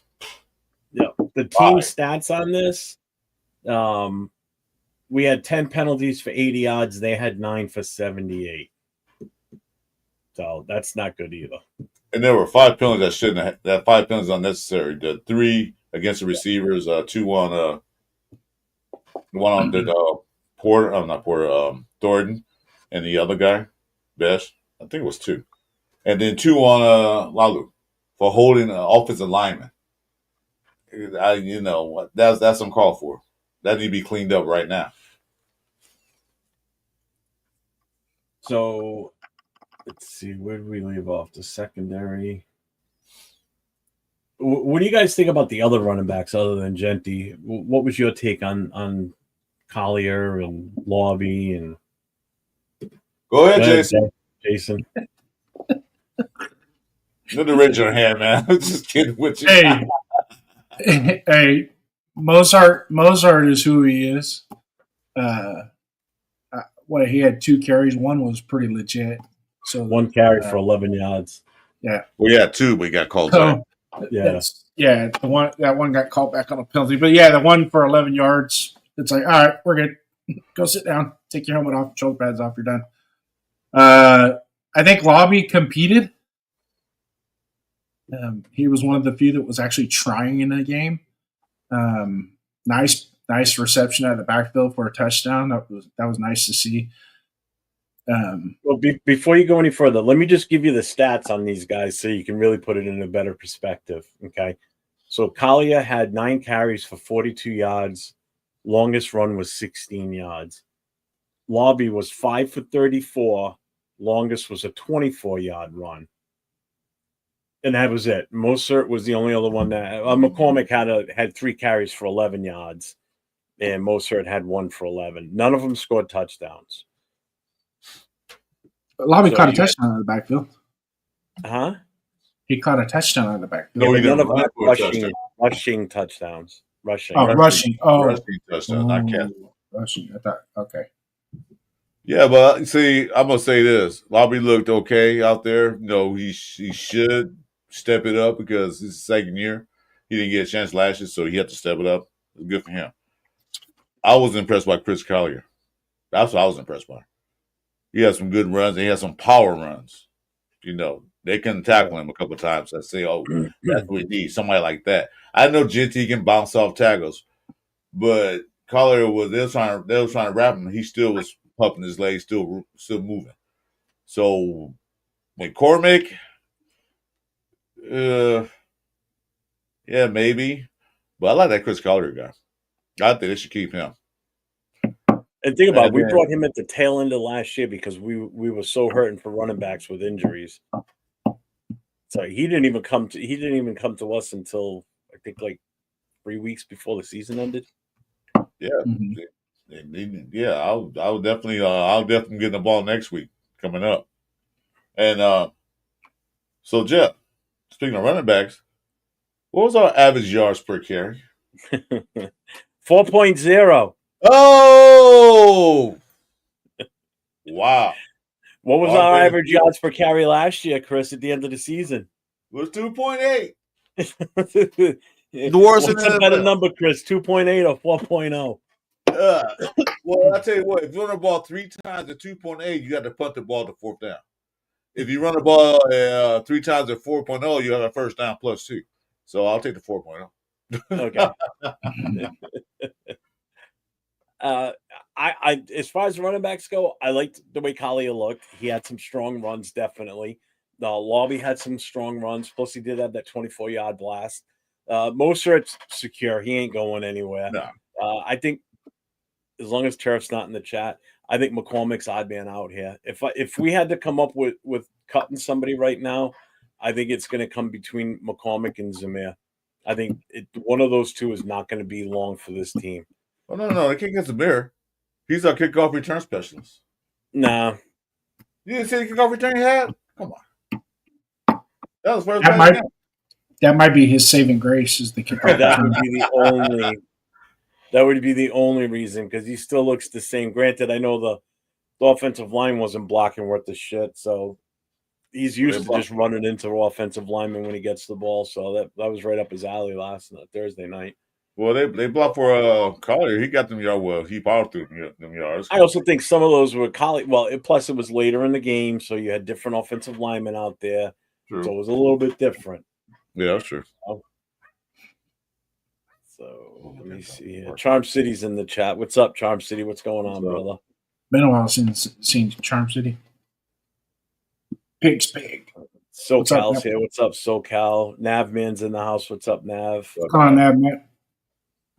Sam Tonka's in the house. What's up, man? Raider Ryan's here. What's up, Raider Ryan? He says AP was picking up Collier late in the season when we had a healthy Lobby on the bench. Yeah, that's right, because Lobby never got it. Never saw the light of day. Nope. He benched him for the rest of the season. I think White has a complementary running style to our other running backs. I mean, it's possible. I think he's still on the bubble, but I think McCormick's gone. So how many running backs we're keeping? 4? I was thinking we'll probably keep 4 at least a minimum of 4. I would keep 4 because we had a lot of injury last year in the running back room, so I don't think we're going to take that chance again. If we don't have the depth, we're screwed. And that's what we didn't have at the end of the year, which is why we brought in someone like Collier, and we put him on the field before Lobby, who was sitting in the practice squad. Never brought him in. The kickoff rules too that have changed this year. A lot of teams are using they're using running backs as their kickoff return specialists. Yep. Yeah. Oh, what was it? Yeah, it's true. They are doing that now. Last night's game, the Patriots game. Trevion Henderson, first play of the game was the kickoff. He turns it back 100 boom. Down. And he took it back quick too. Cloud of smoke. That's what they call it. That's who I wanted in the second round if we would have moved out of that number 6 slot. I wanted either him or Judkins. Judkins obviously happened what happened to him. So I wanted Henderson, actually. I said I wanted Henderson. Let's see. Zamir's worth more in a trade. Yeah, I mean, when I say he's not long for the team, a trade for him especially, that he would be the only one I would probably be valuable. McCormick might be too. But we're gonna trade both of those guys to Cowboys for your homeboy. What, straight up for Micah Parsons? I'll tell you what. After watching that game Thursday night, that Micah Parsons thing's looking a hell of a lot better after that shit. Oh hell yeah, it is. Good God, that was disgusting. Let's just hope Glaze and Miller hold up. Backup tackles suck. Yeah, they did. Glaze didn't look too good in this game. I don't know what's wrong with him, but hope he can figure it out. So there's one player we didn't talk about yet. Actually, 2 players we didn't talk about. And they both play the same position. So I'm going to present this to you guys. And you tell me what your take would be on this. So as bad as our offensive play was in the first series, let's say this. Brock Bowers did not play in that game. If he's out on that field for the series that Gino's out there, do you think we have a better performance on the offense, or do you think it still stays the same? No. No what? You got to elaborate. Gino will at least have a person to throw to out, but the way the offensive line looked, I don't know if Gino probably had that much time, but maybe, you know what, they could have probably drove down the field with Bowers out there because the defense had to actually pay attention to Bowers. You know, they had to watch him, so they probably took the pressure off. The rest of the receivers they had out there, Jacoby, 1 catch or 1 drop. Thornton was a target mostly all night. Turner had a good catch. But I think if Bowers were out there, the defense had to be honest. Like, well, we got to watch this guy. Even Michael Mayer was out there, wasn't he? Yeah, Michael Mayer's had a catch for a first down in the first half. Yeah. He had one called back too, didn't he? If I remember correctly. What's that? Wasn't there one of his called back too? I remember the play. Because I remember somebody saying he had 2 catches, and I'm like, no, stat line only shows 1. Yeah. I just recall him catching a pass and then taking 2 tacklers over for the first down, getting the first down with 2 tacklers on him. So does it change? Oh, Chris, were you done? I'm sorry. Yeah. I was saying, that defense have to be honest because they see Bowers out there that they actually watch him. That's all. Oh, please. You doing this to Chris? Really? It was his turn to talk. I didn't want to interrupt. You, Jason, a 25-minute monologue? Oh, come on. Yeah, really, right? fucking flies multiplied in that time frame. It took so long. But none of you guys fell asleep. I saw. It takes 2 hours. It takes 2 hours to say hi, guys. So come on. You know what though? I mean, going back, not having brought Bowers out there for that first drive, something I really didn't understand because I thought it was everybody's available type thing, and whether or not you're going to run a play or throw him a ball or whatever it is, it's still kind of nice to have him out there. So at least the other team goes, But I kind of sound like Chris saying that, but because I think I said the same thing you did, right, Chris? Yeah. Yeah. It's just having him out there just so the defense has to respect it. I mean, exactly. It changes a little bit. I mean, don't you think, Jeff? My take on that, he's definitely the number one option for the quarterback. He's a safety valve too. Do I think it changes the outcome of this game or No, I don't think it would have helped. No. I don't think it would have helped one bit because our offensive line couldn't block for shit. So nobody would have been able to get the ball even in a quick pass to him. The line was just overwhelmed right from the get-go. So no, I don't think because we talked about this yesterday. I brought it up. And I said then, no, I don't think it would have made a difference. Would not have helped. Absolutely not. It might help a little bit, but I don't think I make a big giant difference. It wouldn't turn the game around. That's the one thing it wouldn't do. Nope. You know what would have turned it around? If we would have gone to the 2 tight end sets at the line blocking and making a little bit of a difference to get some deep passes down there. Or even to help with the running game, putting that extra 2 guys on the line to do what you can to go in that route. That would have made a difference. But if you're talking about putting them out there to put him out in the field and out there to catch passes in that manner, wouldn't have made a difference. Absolutely not. I don't think so. That line was that bad. I've never seen an offensive line that bad. That's how. Yeah, we did. We saw it last year. Not last year. First part of last year. Dude, this was worse than last year. These guys couldn't block anybody. And I know it's preseason. It was the first. I mean, come on, man. We're talking about guys that were starters last year. Every single one of them was a starter last year that was out there to start that game. At some point in the season, they started an NFL professional game in the middle of the regular season. And that was pathetic. That was disgusting. I agree. So, that's my take on that question. So it was horrible. And even Jacoby Myers, if he's going to drop passes, do it in preseason, please. Get that shit out of the way now. Which is unlike him, obviously, because he didn't drop a single pass last year. The one he gets thrown to, he drops it. It's like, they'll play in first place. A screenplay is one of the slowest receivers out there. Why would we throw him a screenplay? Yeah, that didn't make sense either. I know Gravy was talking about that too yesterday, and that didn't make sense either. Maybe the rest of the guys on the starting lineup asked him to drop it so they can get done and go take their helmet and shoulder pads off. Get the hell out of here. Because these veterans, right? They've been in the league, 6, 7, 8 years or whatever, and the coach is going to make them go out there and play the first preseason game or whatnot. Right now, man.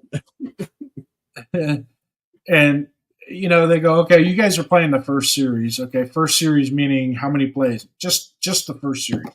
All right, 5 plays, we're out. Yeah. Hey, let's go. It was a business decision. Yeah. Hey, let's do really bad. We'll go 3 and out so we can sit on the bench. I want to eat a whoopie pie. Yeah. Jesus Christ, that was just disgusting. Yeah, he said, "Well, coach said everybody's playing, so they put them out there just to meet that quota. They go out there, one play, out." He said everybody was playing. He didn't mean that they were actually gonna have to physically do something. He just said, "You're gonna play." Oh, okay. That means I'm just gonna go out on the field because that's what it looks like. I don't think he said play. He said all our stars will be out there. Okay, they're out there. That means they're gonna play. So All right, guys, hold on, man. let's do one more thing here. Let's just Okay, kind I'll of get just do a final wrap up on Thursday night's game. So if you had to grade and grade this performance, be realistic, be honest, you know, what would you give? And I'm going to ask the chat this too. I want the chat type a grade in the chat on what you think our overall performance as a whole team, not just individual breakdowns of positions, but the whole team as a whole. What would you give our performance as a grade? I'm going to wait for the chat to chime in on this one. Or actually, I should probably start talking since Chris is gone. Huh? Since Chris is gone, it gives us the opportunity to talk. I'm kidding. It's so bad. I'm just glad he didn't clean floors you off today. the panel if you keep this up. I just no, he won't, because I'll make sure he doesn't ever have to clean floors again. Oh, you're gonna go do them for him? It's only 230 miles from my house. I'll just load up, go down there. Taylor disappointed me. Yeah, I've heard a lot of people talking about him too with Trey Taylor. And not just Trey Taylor wasn't just a disappointment Thursday night. He's been a disappointment in training camp too. All right, so we got some grades in here. So come on, chat. There's 23 people in here watching. Give us a grade on the overall performance of the whole team. So Nabman says a C. Rock's giving it an F. Okay. Oilfield Raider says it was bad. I give it a 6. Nah, a number grade like A, B, C, D, E, F, G. Charm City's a C+.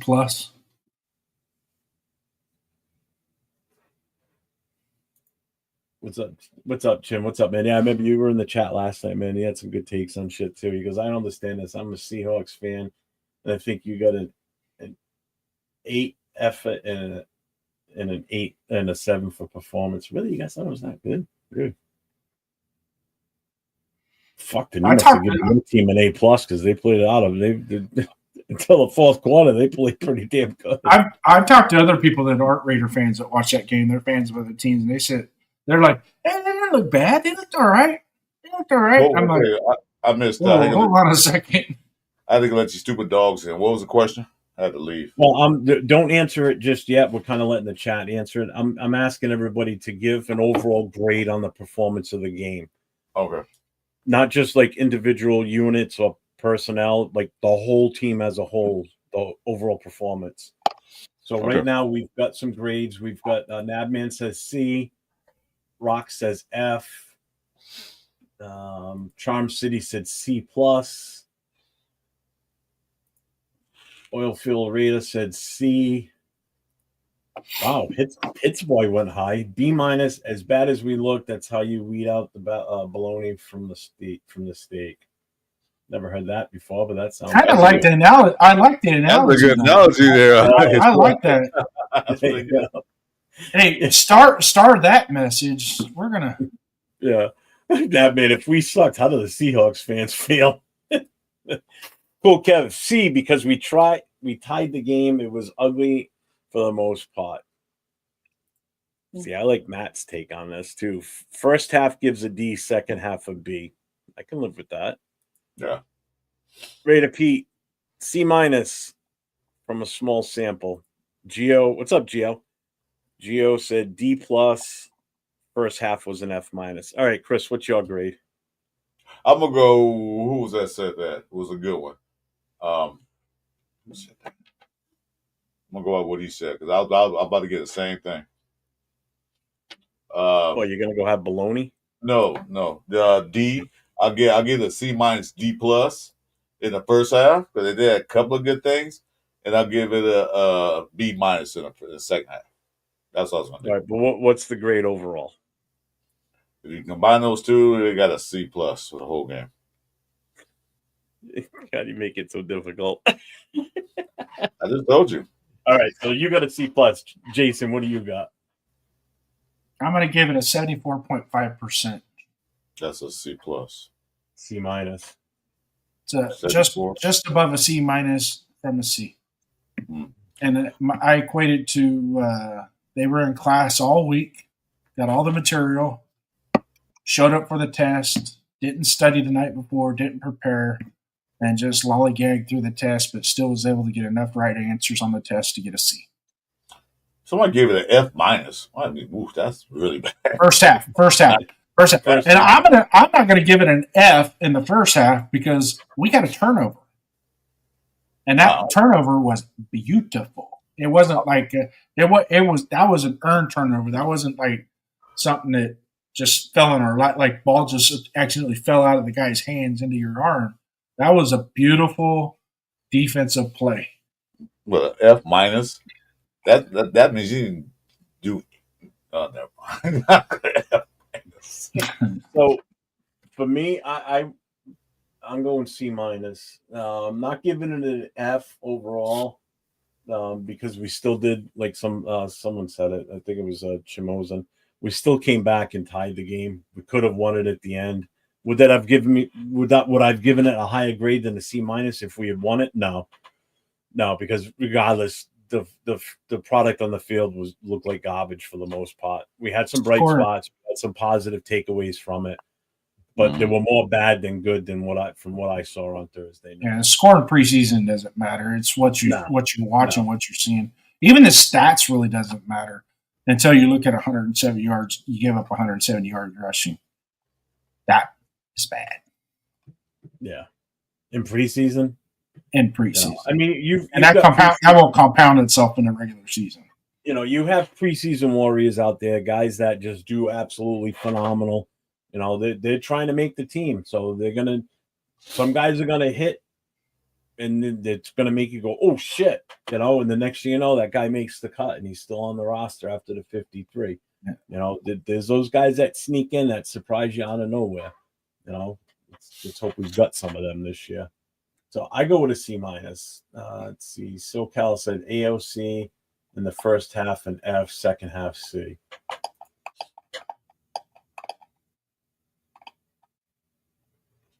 Oh, thanks, man. Appreciate that. Bright side, Cam Miller played good. Yeah, he did. I kind of like what I saw. Yeah, I want to see him. And Chris said the same thing earlier on in the show. I want to see him against higher level competition. Like, put him up against the ones, put him up against the twos, and let's see if he does just as good as he did Thursday night when he was in there. While we're on the Cam Miller subject, before we get too far, do you think he throws an NFL style ball? Speed, accuracy. That catch that he got a touchdown with, it was high in the air. If he was playing against the ones on defense, that might have been a pick. Although homeboy did beat the guy off the line of scrimmage, got down there. But if he was playing against the ones, that ball could have been batted out or picked off because it was in the air for quite a long time. That was a pump fake too. A more experienced corner probably wouldn't have been on that pump fake. Yeah. You're talking about that catch to Jackson up the sideline? Yeah. He put that on a high arc throw too. It was long. It was long. He had that wasn't in stride. That definitely wasn't in stride because Nate even said, he threw a dime. I'm like, dude, that's not a dime. A dime is when the receiver's running it at speed and the ball just falls perfect. That was but there's a safety. Wasn't there a safety over the top? Little step, because that ball was at such a high arc that he had to wait. Because other than that, he would have ran past where the ball was coming down. Yeah, he was going that fast. That's a kid we haven't even talked about. Wasn't there a safety over the top though? Huh? Wasn't there a safety on that play over the top? No, because he picked the safety out. Was in the middle of the field. Yeah, he picked. Okay. I know which play you're talking about now. I was thinking of the one. I was thinking about the one he threw. Yeah, touchdown play. It was to Jackson right up the right side. Yeah, that's a kid. He pump fake that throws the safety, then to Jackson. So it wasn't nobody over the top. It was a sluggo route. You know what I'm talking about, right? Really, Rich Gannon perfected it. Not really, but it's all I'm saying is that if it was played against the ones or some better twos, that ball might have got picked or batted down. That's what we're saying. Yeah. I mean, he got the ball there. Okay, that's good. He got the ball there, but I'm just saying though, I just almost see him against better defense and see how he performs as an NFL throw. Thanks, man. We'll see you next week. That wasn't a particularly good NFL throw, unless the guy is so wide open that he just threw it up there and make sure he catch it. But he has some work to do on his touches on that part. It would definitely. I know what he said. Is Clowney should be a consideration at this point, and AOC should be either released or traded for whatever we can get for him. We're not going to release. We can't release him because he's on a 5-year contract. Right now, he's still technically our backup. Could that change before the season starts? Yeah, definitely. We can't just release him. He's a rookie. You don't release guys with rookie contracts right now. It just not if you can help yourself. We don't have another quarterback. We don't have a third guy, a fourth guy. It ain't gonna be Tommy Milan, that's for sure. Tommy Milan might even get cut after this. To be honest, Tommy's not even playing quarterback in the preseason. He's playing a receiver and a kick return. We've got Gino, we've got AOC 12, and we have Cam Miller. That's all we have for quarterback because Bradley's gone. He already got picked up. So we can't release him unless we've got somebody to take his place. We could trade him and hopefully get another quarterback to put. The only thing that will decide that we're not going to release it. Aiden O'Connell. No, we're not going to. He's got 17 starts under his belt. He's got experience. Some of the mistakes that we're seeing obviously are concerning. They shouldn't be happening at this point in his career. Yeah, definitely. He really didn't have a career because remember what we said last night. Me and Jeff talked about that. He had 3 head coaches, 4 offensive coordinators. Didn't really start until either somebody was hurt or the guy wanted to prove a point. So he really didn't get a fair shot at it. What's up, Ricky? But what? But if you take the basics of what his position is and his job, what he's required to do as a quarterback, he started 17 games. So the basic concepts, it doesn't matter how you change coaches, the basic concepts of getting in and out of the huddle, getting the right cadence, making sure people are lined up at the right spots at the right time, making the right decisions to when to throw the ball, when not to throw the ball. One of the things that he's lacking is he's not coming off his primary receiver. And if he does, it's a shit show. He should be able to come off his first and second, third. He should be able to calculate his first, second, and third receivers' routes. Yeah. Within a second and a half of getting the ball in his hand. No, that's not that. And he's not doing that. And the perfect example of the basic bonehead Pop Warner. These are Pop Warner mistakes. This is stuff we teach little kids in Pop Warner. You're on that side of the field. You're on the short side of the field. Pressure's getting heavy. You're either gonna take the sack or throw it out of bounds, right? So he did. Why am I gonna? What? Yeah, but all the way on the other side of the field. He threw out of bounds. But he's 15 feet from one boundary. Just throw it, and there wouldn't have been an issue at that point. What he could have did the same thing. Last year he did the same thing. He rolled out, he panicked, and he did this little shovel thing to get it to throw the incomplete pass to get rid of the ball. He didn't even get it close to going past the line of scrimmage. Yeah, well, he could have did too. But there's little things like that, like the snap count, getting them lined up. They're snapping the ball with him in there. They were snapping the ball with 1 second. And I swear to God, a couple times I think the ref kind of let the 0 clock work in his favor and let it go without calling a penalty. So those are simple mistakes.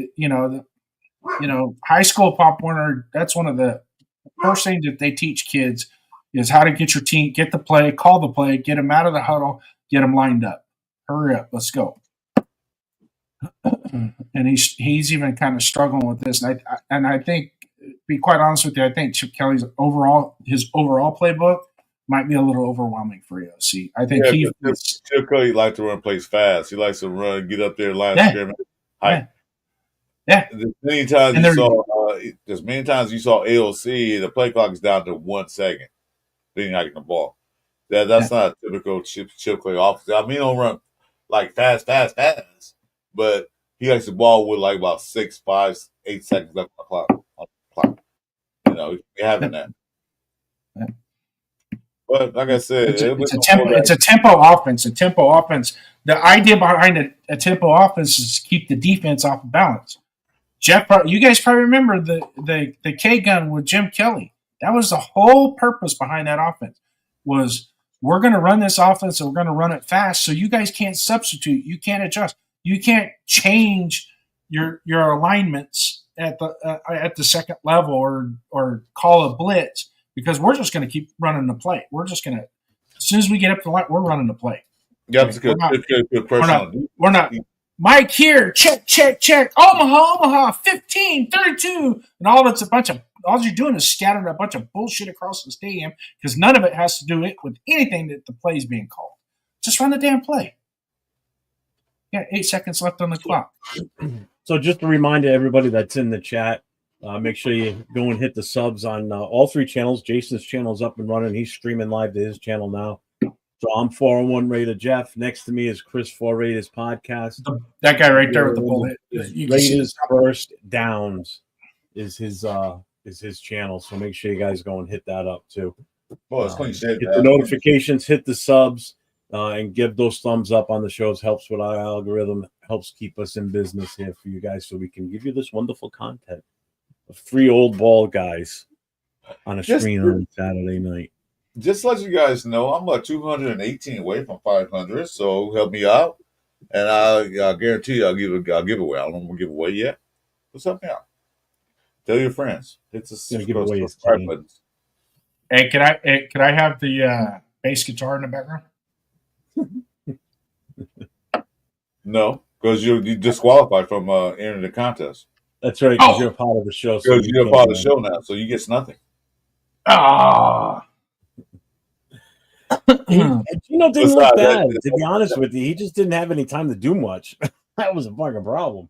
My bass guitar is a gift from my brother. I can't give it away. It's a gift. No, I don't. So there's one player I did want to bring up that we didn't talk about, and I forgot about him until we just mentioned him a few minutes ago.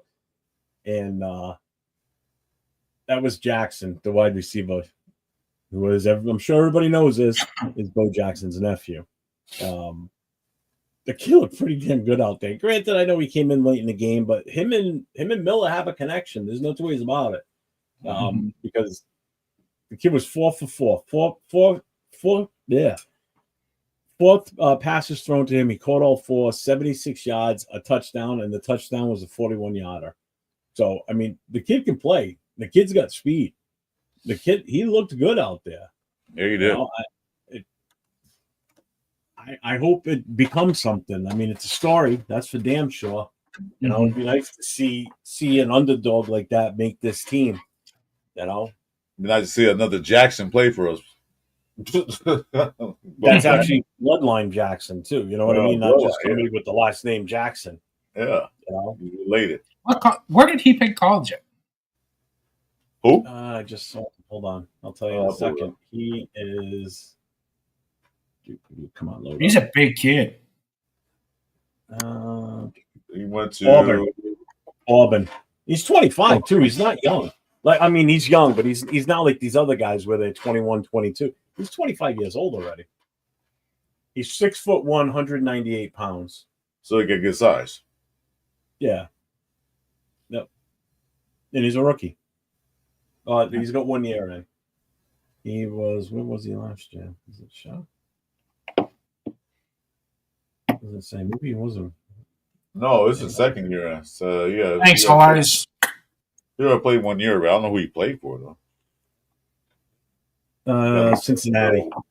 He was with Cincinnati in 2023. He was with us last year, but you're still a pretty damn good receiver if you're buried on their receiving depth chart. Yeah, he played in 3 games and he only had 1 target while with Cincinnati. Last year, he had no stats with us. So who knows? Maybe he makes something for himself this season. We'll see. Only time. Yeah, he got decent size, 6'1", so he's not part of the lollipop guild. So we're good with that. No, and that was because I did call that out last Thursday night during the game. Thanks, man. What's that? When they were coming out of the huddle, it was Miller, Jackson, and I forgot which running back was out there. But I said, "What are we running? We running the midget package here?" Because compared to the offensive linemen, they all look like about this tall, and the linemen look like they were this tall. They just all look like small little dudes. I was like, holy crap, can we get any smaller running backs, quarterback, and wide receiver out there? And everybody's like, well, they're 6 feet. I'm like, they don't look like they are. They're a lot smaller. Yeah, but when you take Lagitasi, you're going to look like a small guy, too. He had a decent time out there in the fourth quarter. I think he did for the first time playing NFL football. No, he got to get some work in. We got to work on his feet work and everything else. But like you said earlier, man, he just straight pancaked that dude. I mean, he just pancaked that guy like nothing. They couldn't get around him. He was holding his own. So give him some work. Give him some footwork. Get the right people behind him. All right. Not saying he's going to be a starting all-pro this year or coming up, but, it is a good sign. I think it's better he playing offensive line than defensive line. That takes a lot of work. I think that was a pretty good move myself. Moving them over to offensive line.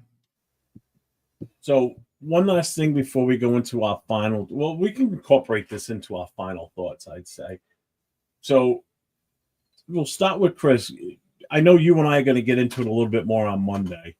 We'll cover this game a little bit, somewhat, but I think we'll get more into next week's game because I think we've beaten this game with a dead horse. So give us a take on what you think needs the most work before the 49ers game. We'll start with Chris. Painfully obvious, that line, both sides, not just the offense, defense line too. That other than that, that's something that they got to get together. Yeah. That's the way they get both sides of the ball. Both lines were horrific in the first half. Second half, it did a little better, but if they don't get that together, we're not going to win any games. If we can't run the ball, we can't pass, we're not winning anything. So both lines, both sides. Jason. Chris hit the nail on the head. Got to be able to run the ball. Got to be able to stop the run. Can't win in the NFL if you can't stop the run and you can't run the ball.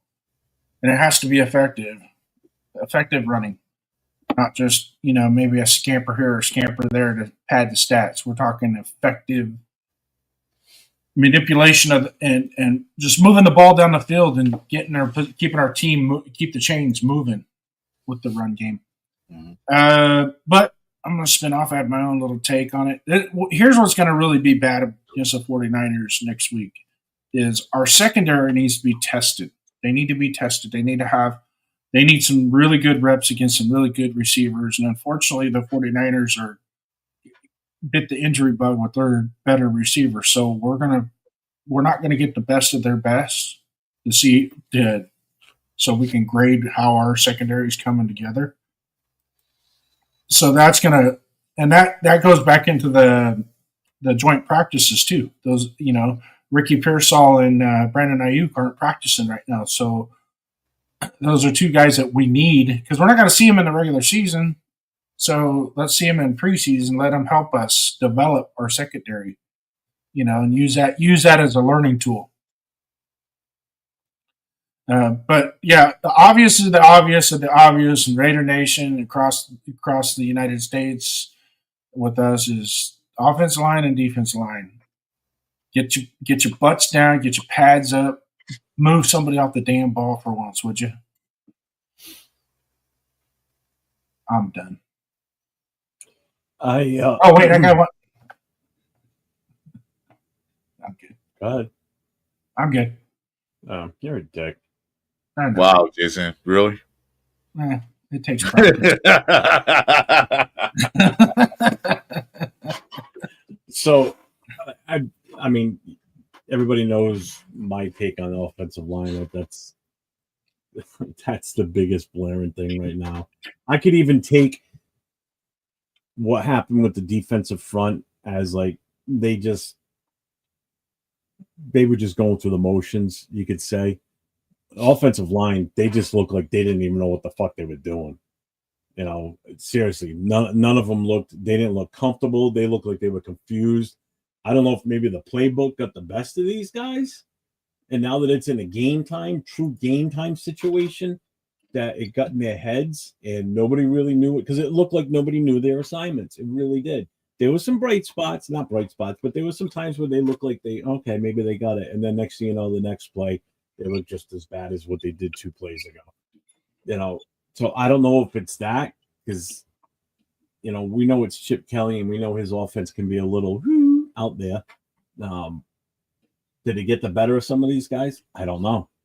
You know, is that part of the reason why JPJ was moved from center to guard? Because rumors are kicking around that he doesn't know how to call out the protections or call out the assignments. Because even when he was still playing center and Kappa was out there at right guard, Kappa was calling out the assignments. That I did hear. That I did know. You know, so moving him to guard might have been because of that. But I still would love an explanation as to why that move was made. But they need to fix this. They definitely need to fix this. Because they're just, like Jason said earlier, they look like a bunch of little first time kids playing soccer. Oh, the field. Ball's over there and they're just running around trying to kick it. And like I said, even the goalies are running out there trying to kick the ball. You know, the kids are kicking it at their own goal and scoring it. You know, I mean, there was no rhyme or reason to what was going on Thursday night. It just was.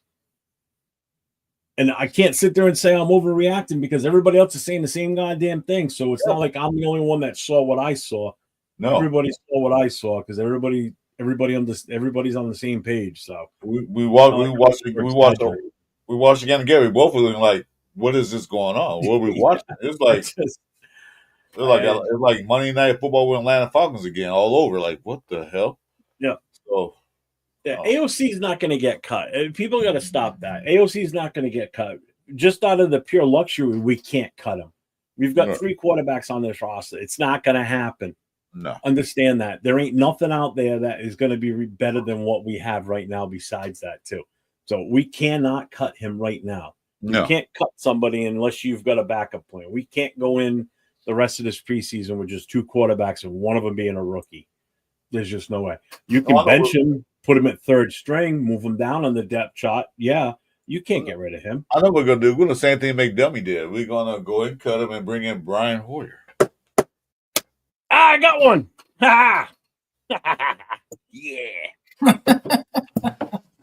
Fucking flies been driving me goddamn nuts the whole time we've been on this show. We've been on for 2 hours. Today's highlight of the show is Jeff Browning caught a fly. Jeff killed the fly. Chewy with the $4.99. Well, show it, Jason. Chewy. Click on it. Show it. Yeah. I gotta touch them. I gotta touch the mouse. Thank you, sir. Appreciate you very much, man. I haven't seen them in a while. 3 handsome gentlemen. Go Raiders. Oh my God! Very handsome gentlemen. Thank you, Jess, Chewy. Thank you. So, and this show today was not brought to you by Dunkin' Donuts. I don't know why we get the promo today. What happened there? I don't know.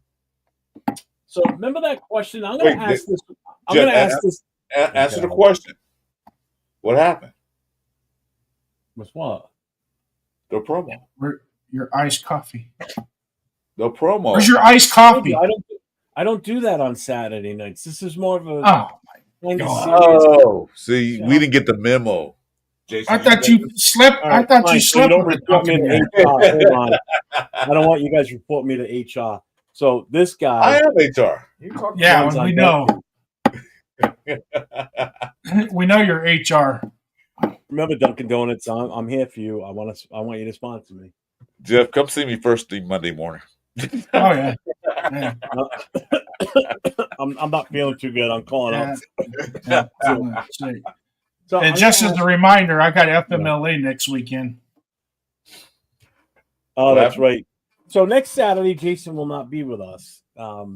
He's been suspended. He's got something he's got to do that's very important for his family. So this is very important. Yeah. But that's fine. We're cool with it. You're a good boy. You As long submit as the HR paperwork. signs my paperwork. Yeah, you submit it. You submit it on time. I got it. It's verified. Cool catch says Chewy's got his bear goggles on. All right. So let me get back to this. So I asked this question earlier in the chat tonight. So I'm going to ask it again. But I want the chat to chime in. I already know your answers, unless you guys want to change your answers from earlier. So, which superhero would you want as your sidekick for a day, and which superhero would you not want as a sidekick? Can't wait to hear this one. Now that there's a bunch of people in the chat, we can have a little bit more fun with this. Because I got another one after this one, too. Oh, you're going to change yours?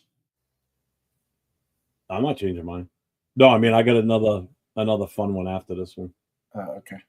Just to add some humor into it after this disgruntled group of Raider fans. The last 48 hours have been brutal, man. I wish we're going to add some levity to it, have some fun. Ricky Beers, don't take me serious. I was just joking. Ain't gonna bring no Brian Horgan, please. No, I was just joking. No, please. Hey, maybe Jimmy Garoppolo gets go. Jimmy Glass Garoppolo. Oh, come on, chat. Let's go. Which superhero would you want as a sidekick for a day, and which superhero would you not want as a sidekick?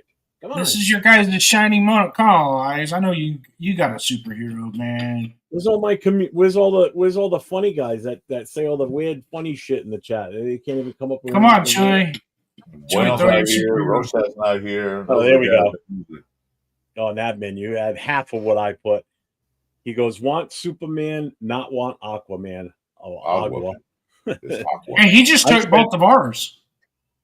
Oh, he took yours. He took your favorite and took just. You didn't want Aquaman. I said I want Deadpool for a day, and I don't want Aquaman. I mean, come on, talks to fish. What the fuck?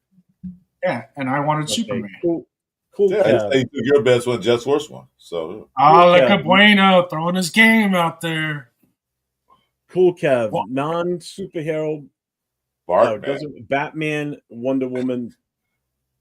Okay, so you want? Oh well, yeah, makes sense. He wants Wonder Woman, doesn't want Batman. Okay. Bueno, you forgot the other half. Who do you not want? By your side all day. Give me a woman like Wonder Woman. I don't want Nick Fury. Okay. He's not a superhero, but yeah. All right, Superman can do what Aquaman can do. True. Well, I don't know. Can he talk to fish, though? I don't think he can talk to fish. I don't think he can talk to fish. Superman can do anything. Out of him. Nah, he can't talk. You want Mystique, don't want the Thing. Okay, I can. Oh, Mystique. I'll see where this is going. Batman was built, not superhuman. True. All right, so I'm going to put up the one that we're going to end this with before we get into the final thoughts. So, if Spider-Man and Batman were dropped into the middle of Times Square with no prep time, who walks away the winner?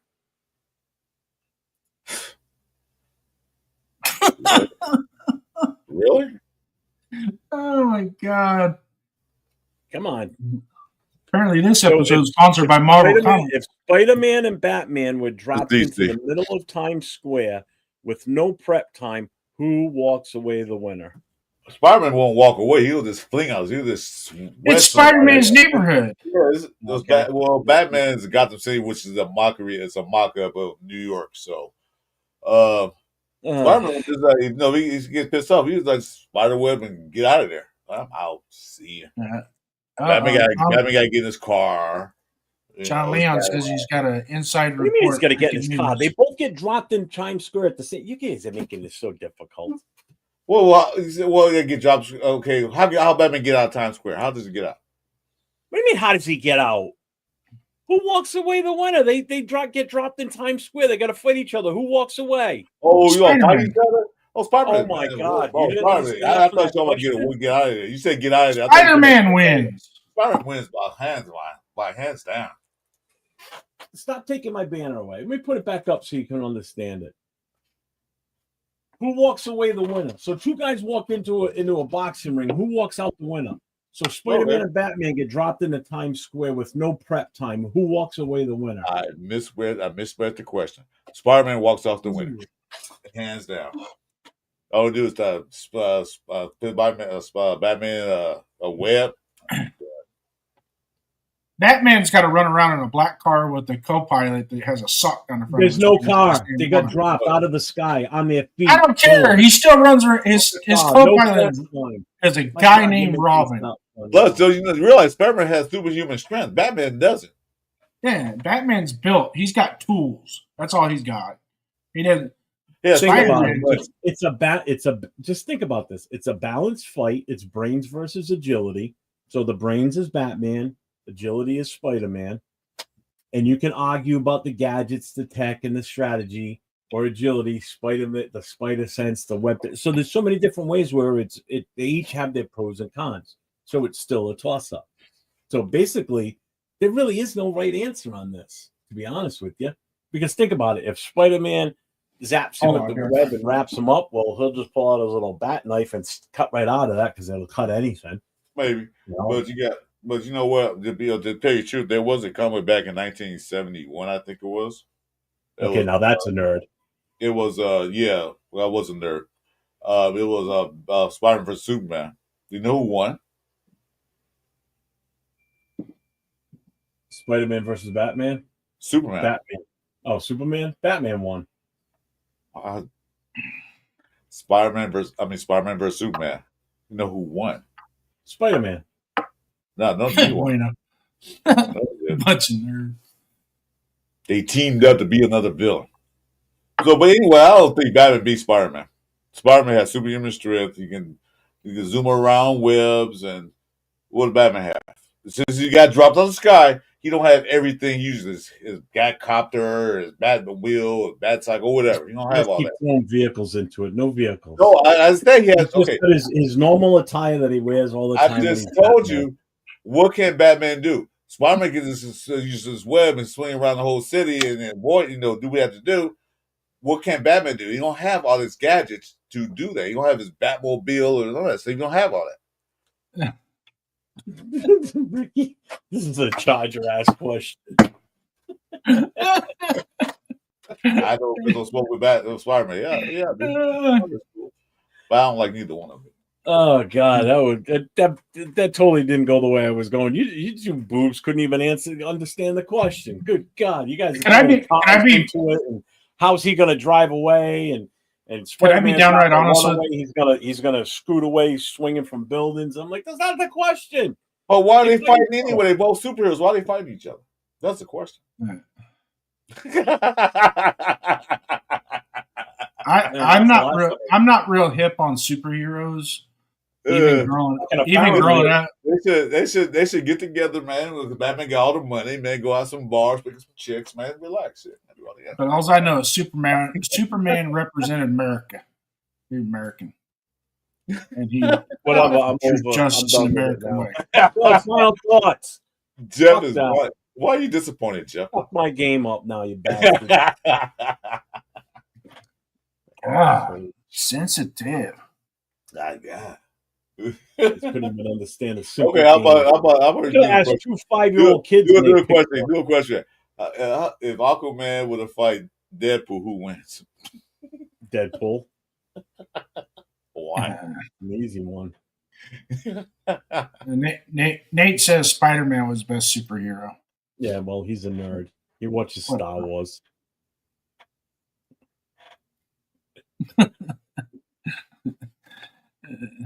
Fuck Superman, he just applied for ice. Jeff is so disappointed right now. Actually, do you know who would win in a fight between Superman and Batman? There's a definite answer for that. It's Batman. Yeah. You'll beat him. Whatever. It's Batman. They showed that the Superman actually Batman took out the whole Justice League. Like, damn. Batman would beat Superman because he's always got kryptonite on him. Yep. He beat the whole Justice League. Wonder Woman, all them people. He beat all of them. You know their weaknesses. He's smart. He's a hit. He's a Magneto fan. Batman. What up, Nate? Spider-Man and Batman.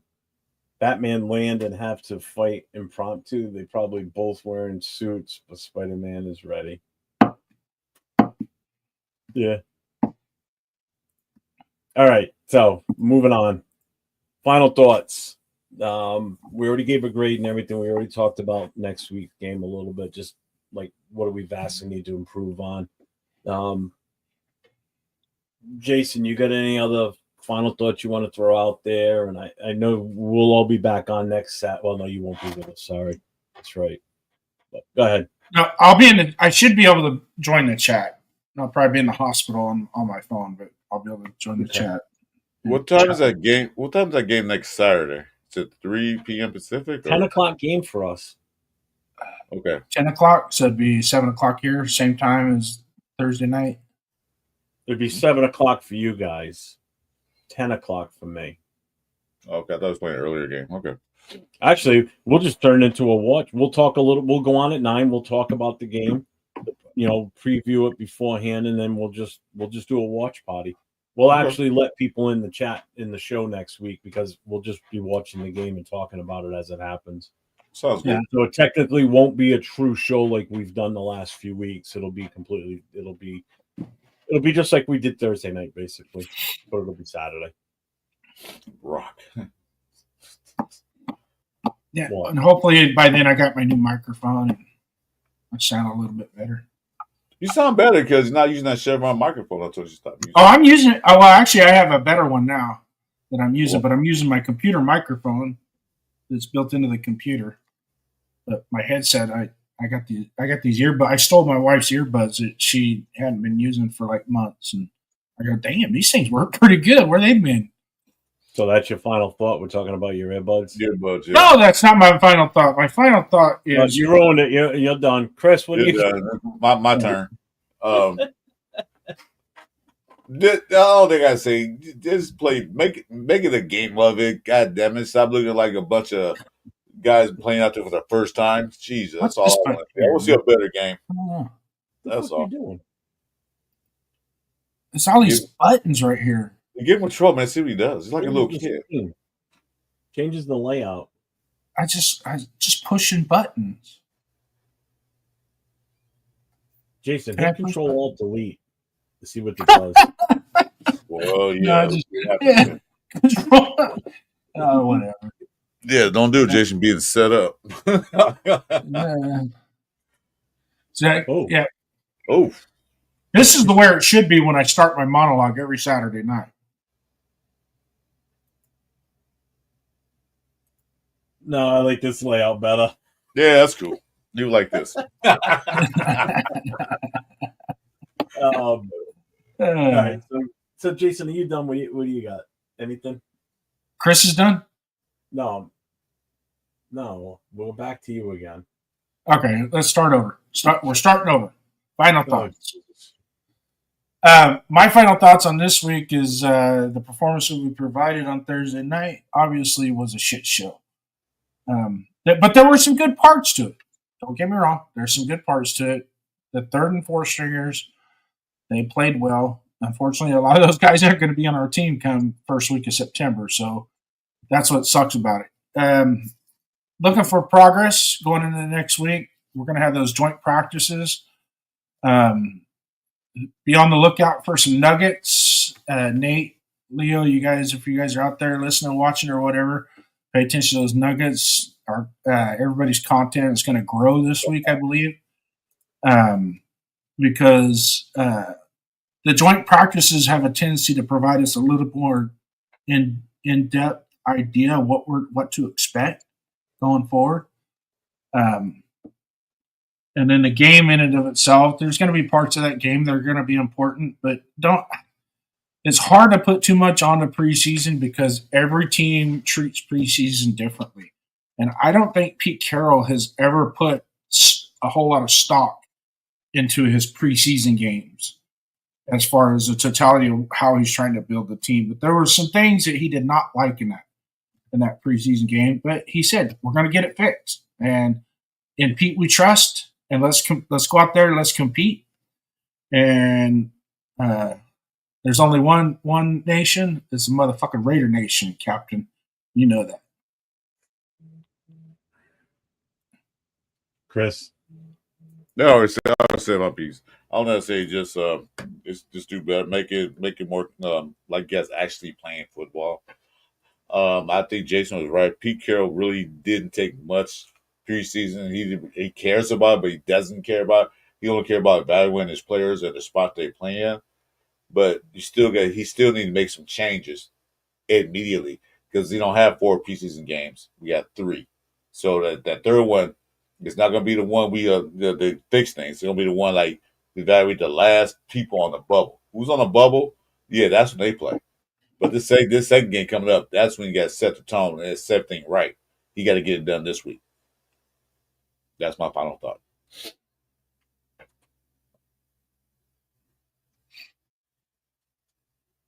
Offensive line improvement. That's all I'm gonna leave it at that. That's the only thing I've got. They gotta that's priority number one.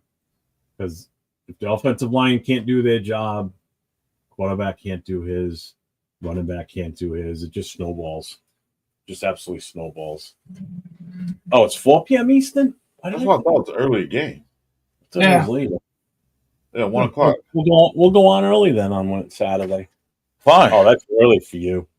Who, me? Yeah. No, it's not. No? Okay. Well, I thought it was later. I don't know why. I thought it showed later next week. We skip early than that on Jeff when we used to do our pulse early in the year. So we started at 11 o'clock. So yeah, no problem. So anyway, offensive line, get that shit straightened out because if offensive line doesn't do their job, you saw what happened Thursday night. No one else could do their job. So quarterbacks, wide receivers, tight ends, running backs, they can't do what they're supposed to do. So get that shit fixed, man. You got a week. You got a fucking week from today. Figure that shit out. Detroit got you okay today, man? No violence or anything like that? Well, the game wasn't on today. It was Thursday. So. He punched a hole in the wall, so I was like, oh, God. That's overreacting for a preseason game. Yeah. I was pissed, but I'd never get that pissed. All right. So that's my final thought on what needs to improve before next week. Chris, go ahead and lay out what you got coming up tomorrow. Tomorrow I got a show with Raider Nation Jason at 10 o'clock, the Building Show. It's going to talk, I guess, what everybody else talking about is what happened Thursday. So I might have a special guest. I don't know exactly who's going to be. Trying to get this guy to come up. I'll tell you. I can't tell you. Just look out for the thumbnail. So it's 10 o'clock tomorrow, 1 o'clock your time, Jeff. And then catch Chris and I Monday morning for the Raiders Monday morning quarterback. We start at 12:45 p.m. my time. That is 9:45 Chris's time. We moved it back an hour because it will allow us to catch the Raiders press conference prior to us going on, so we can actually talk about that too. So again, Monday morning, it's Raiders Monday morning quarterback with Chris and myself, and then Tuesday night I will be on with the most notorious notorious podcast with myself, Leo, James from the military chapter who was on with us Thursday night during the game, and Will from Silver and Black podcast.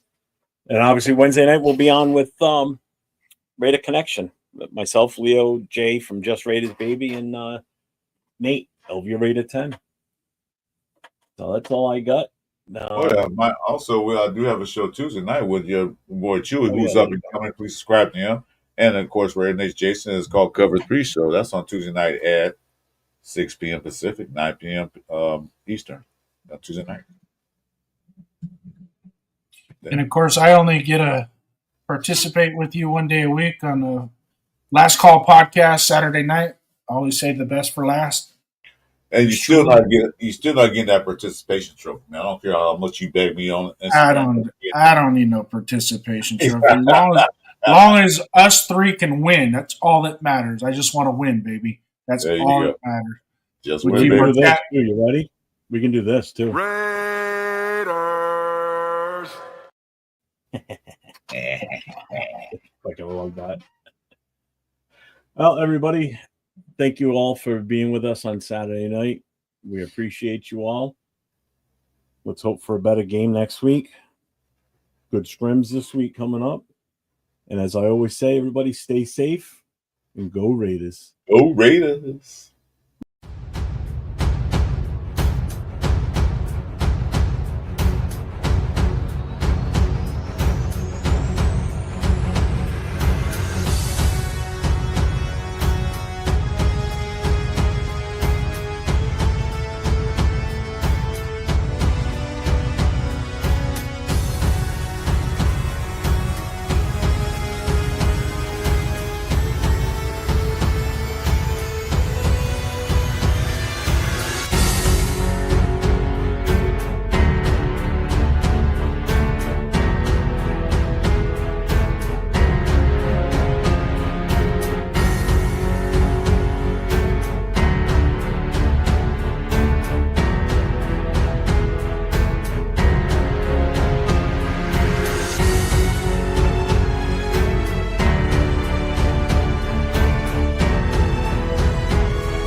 As Charles Woodson would say, Raiders.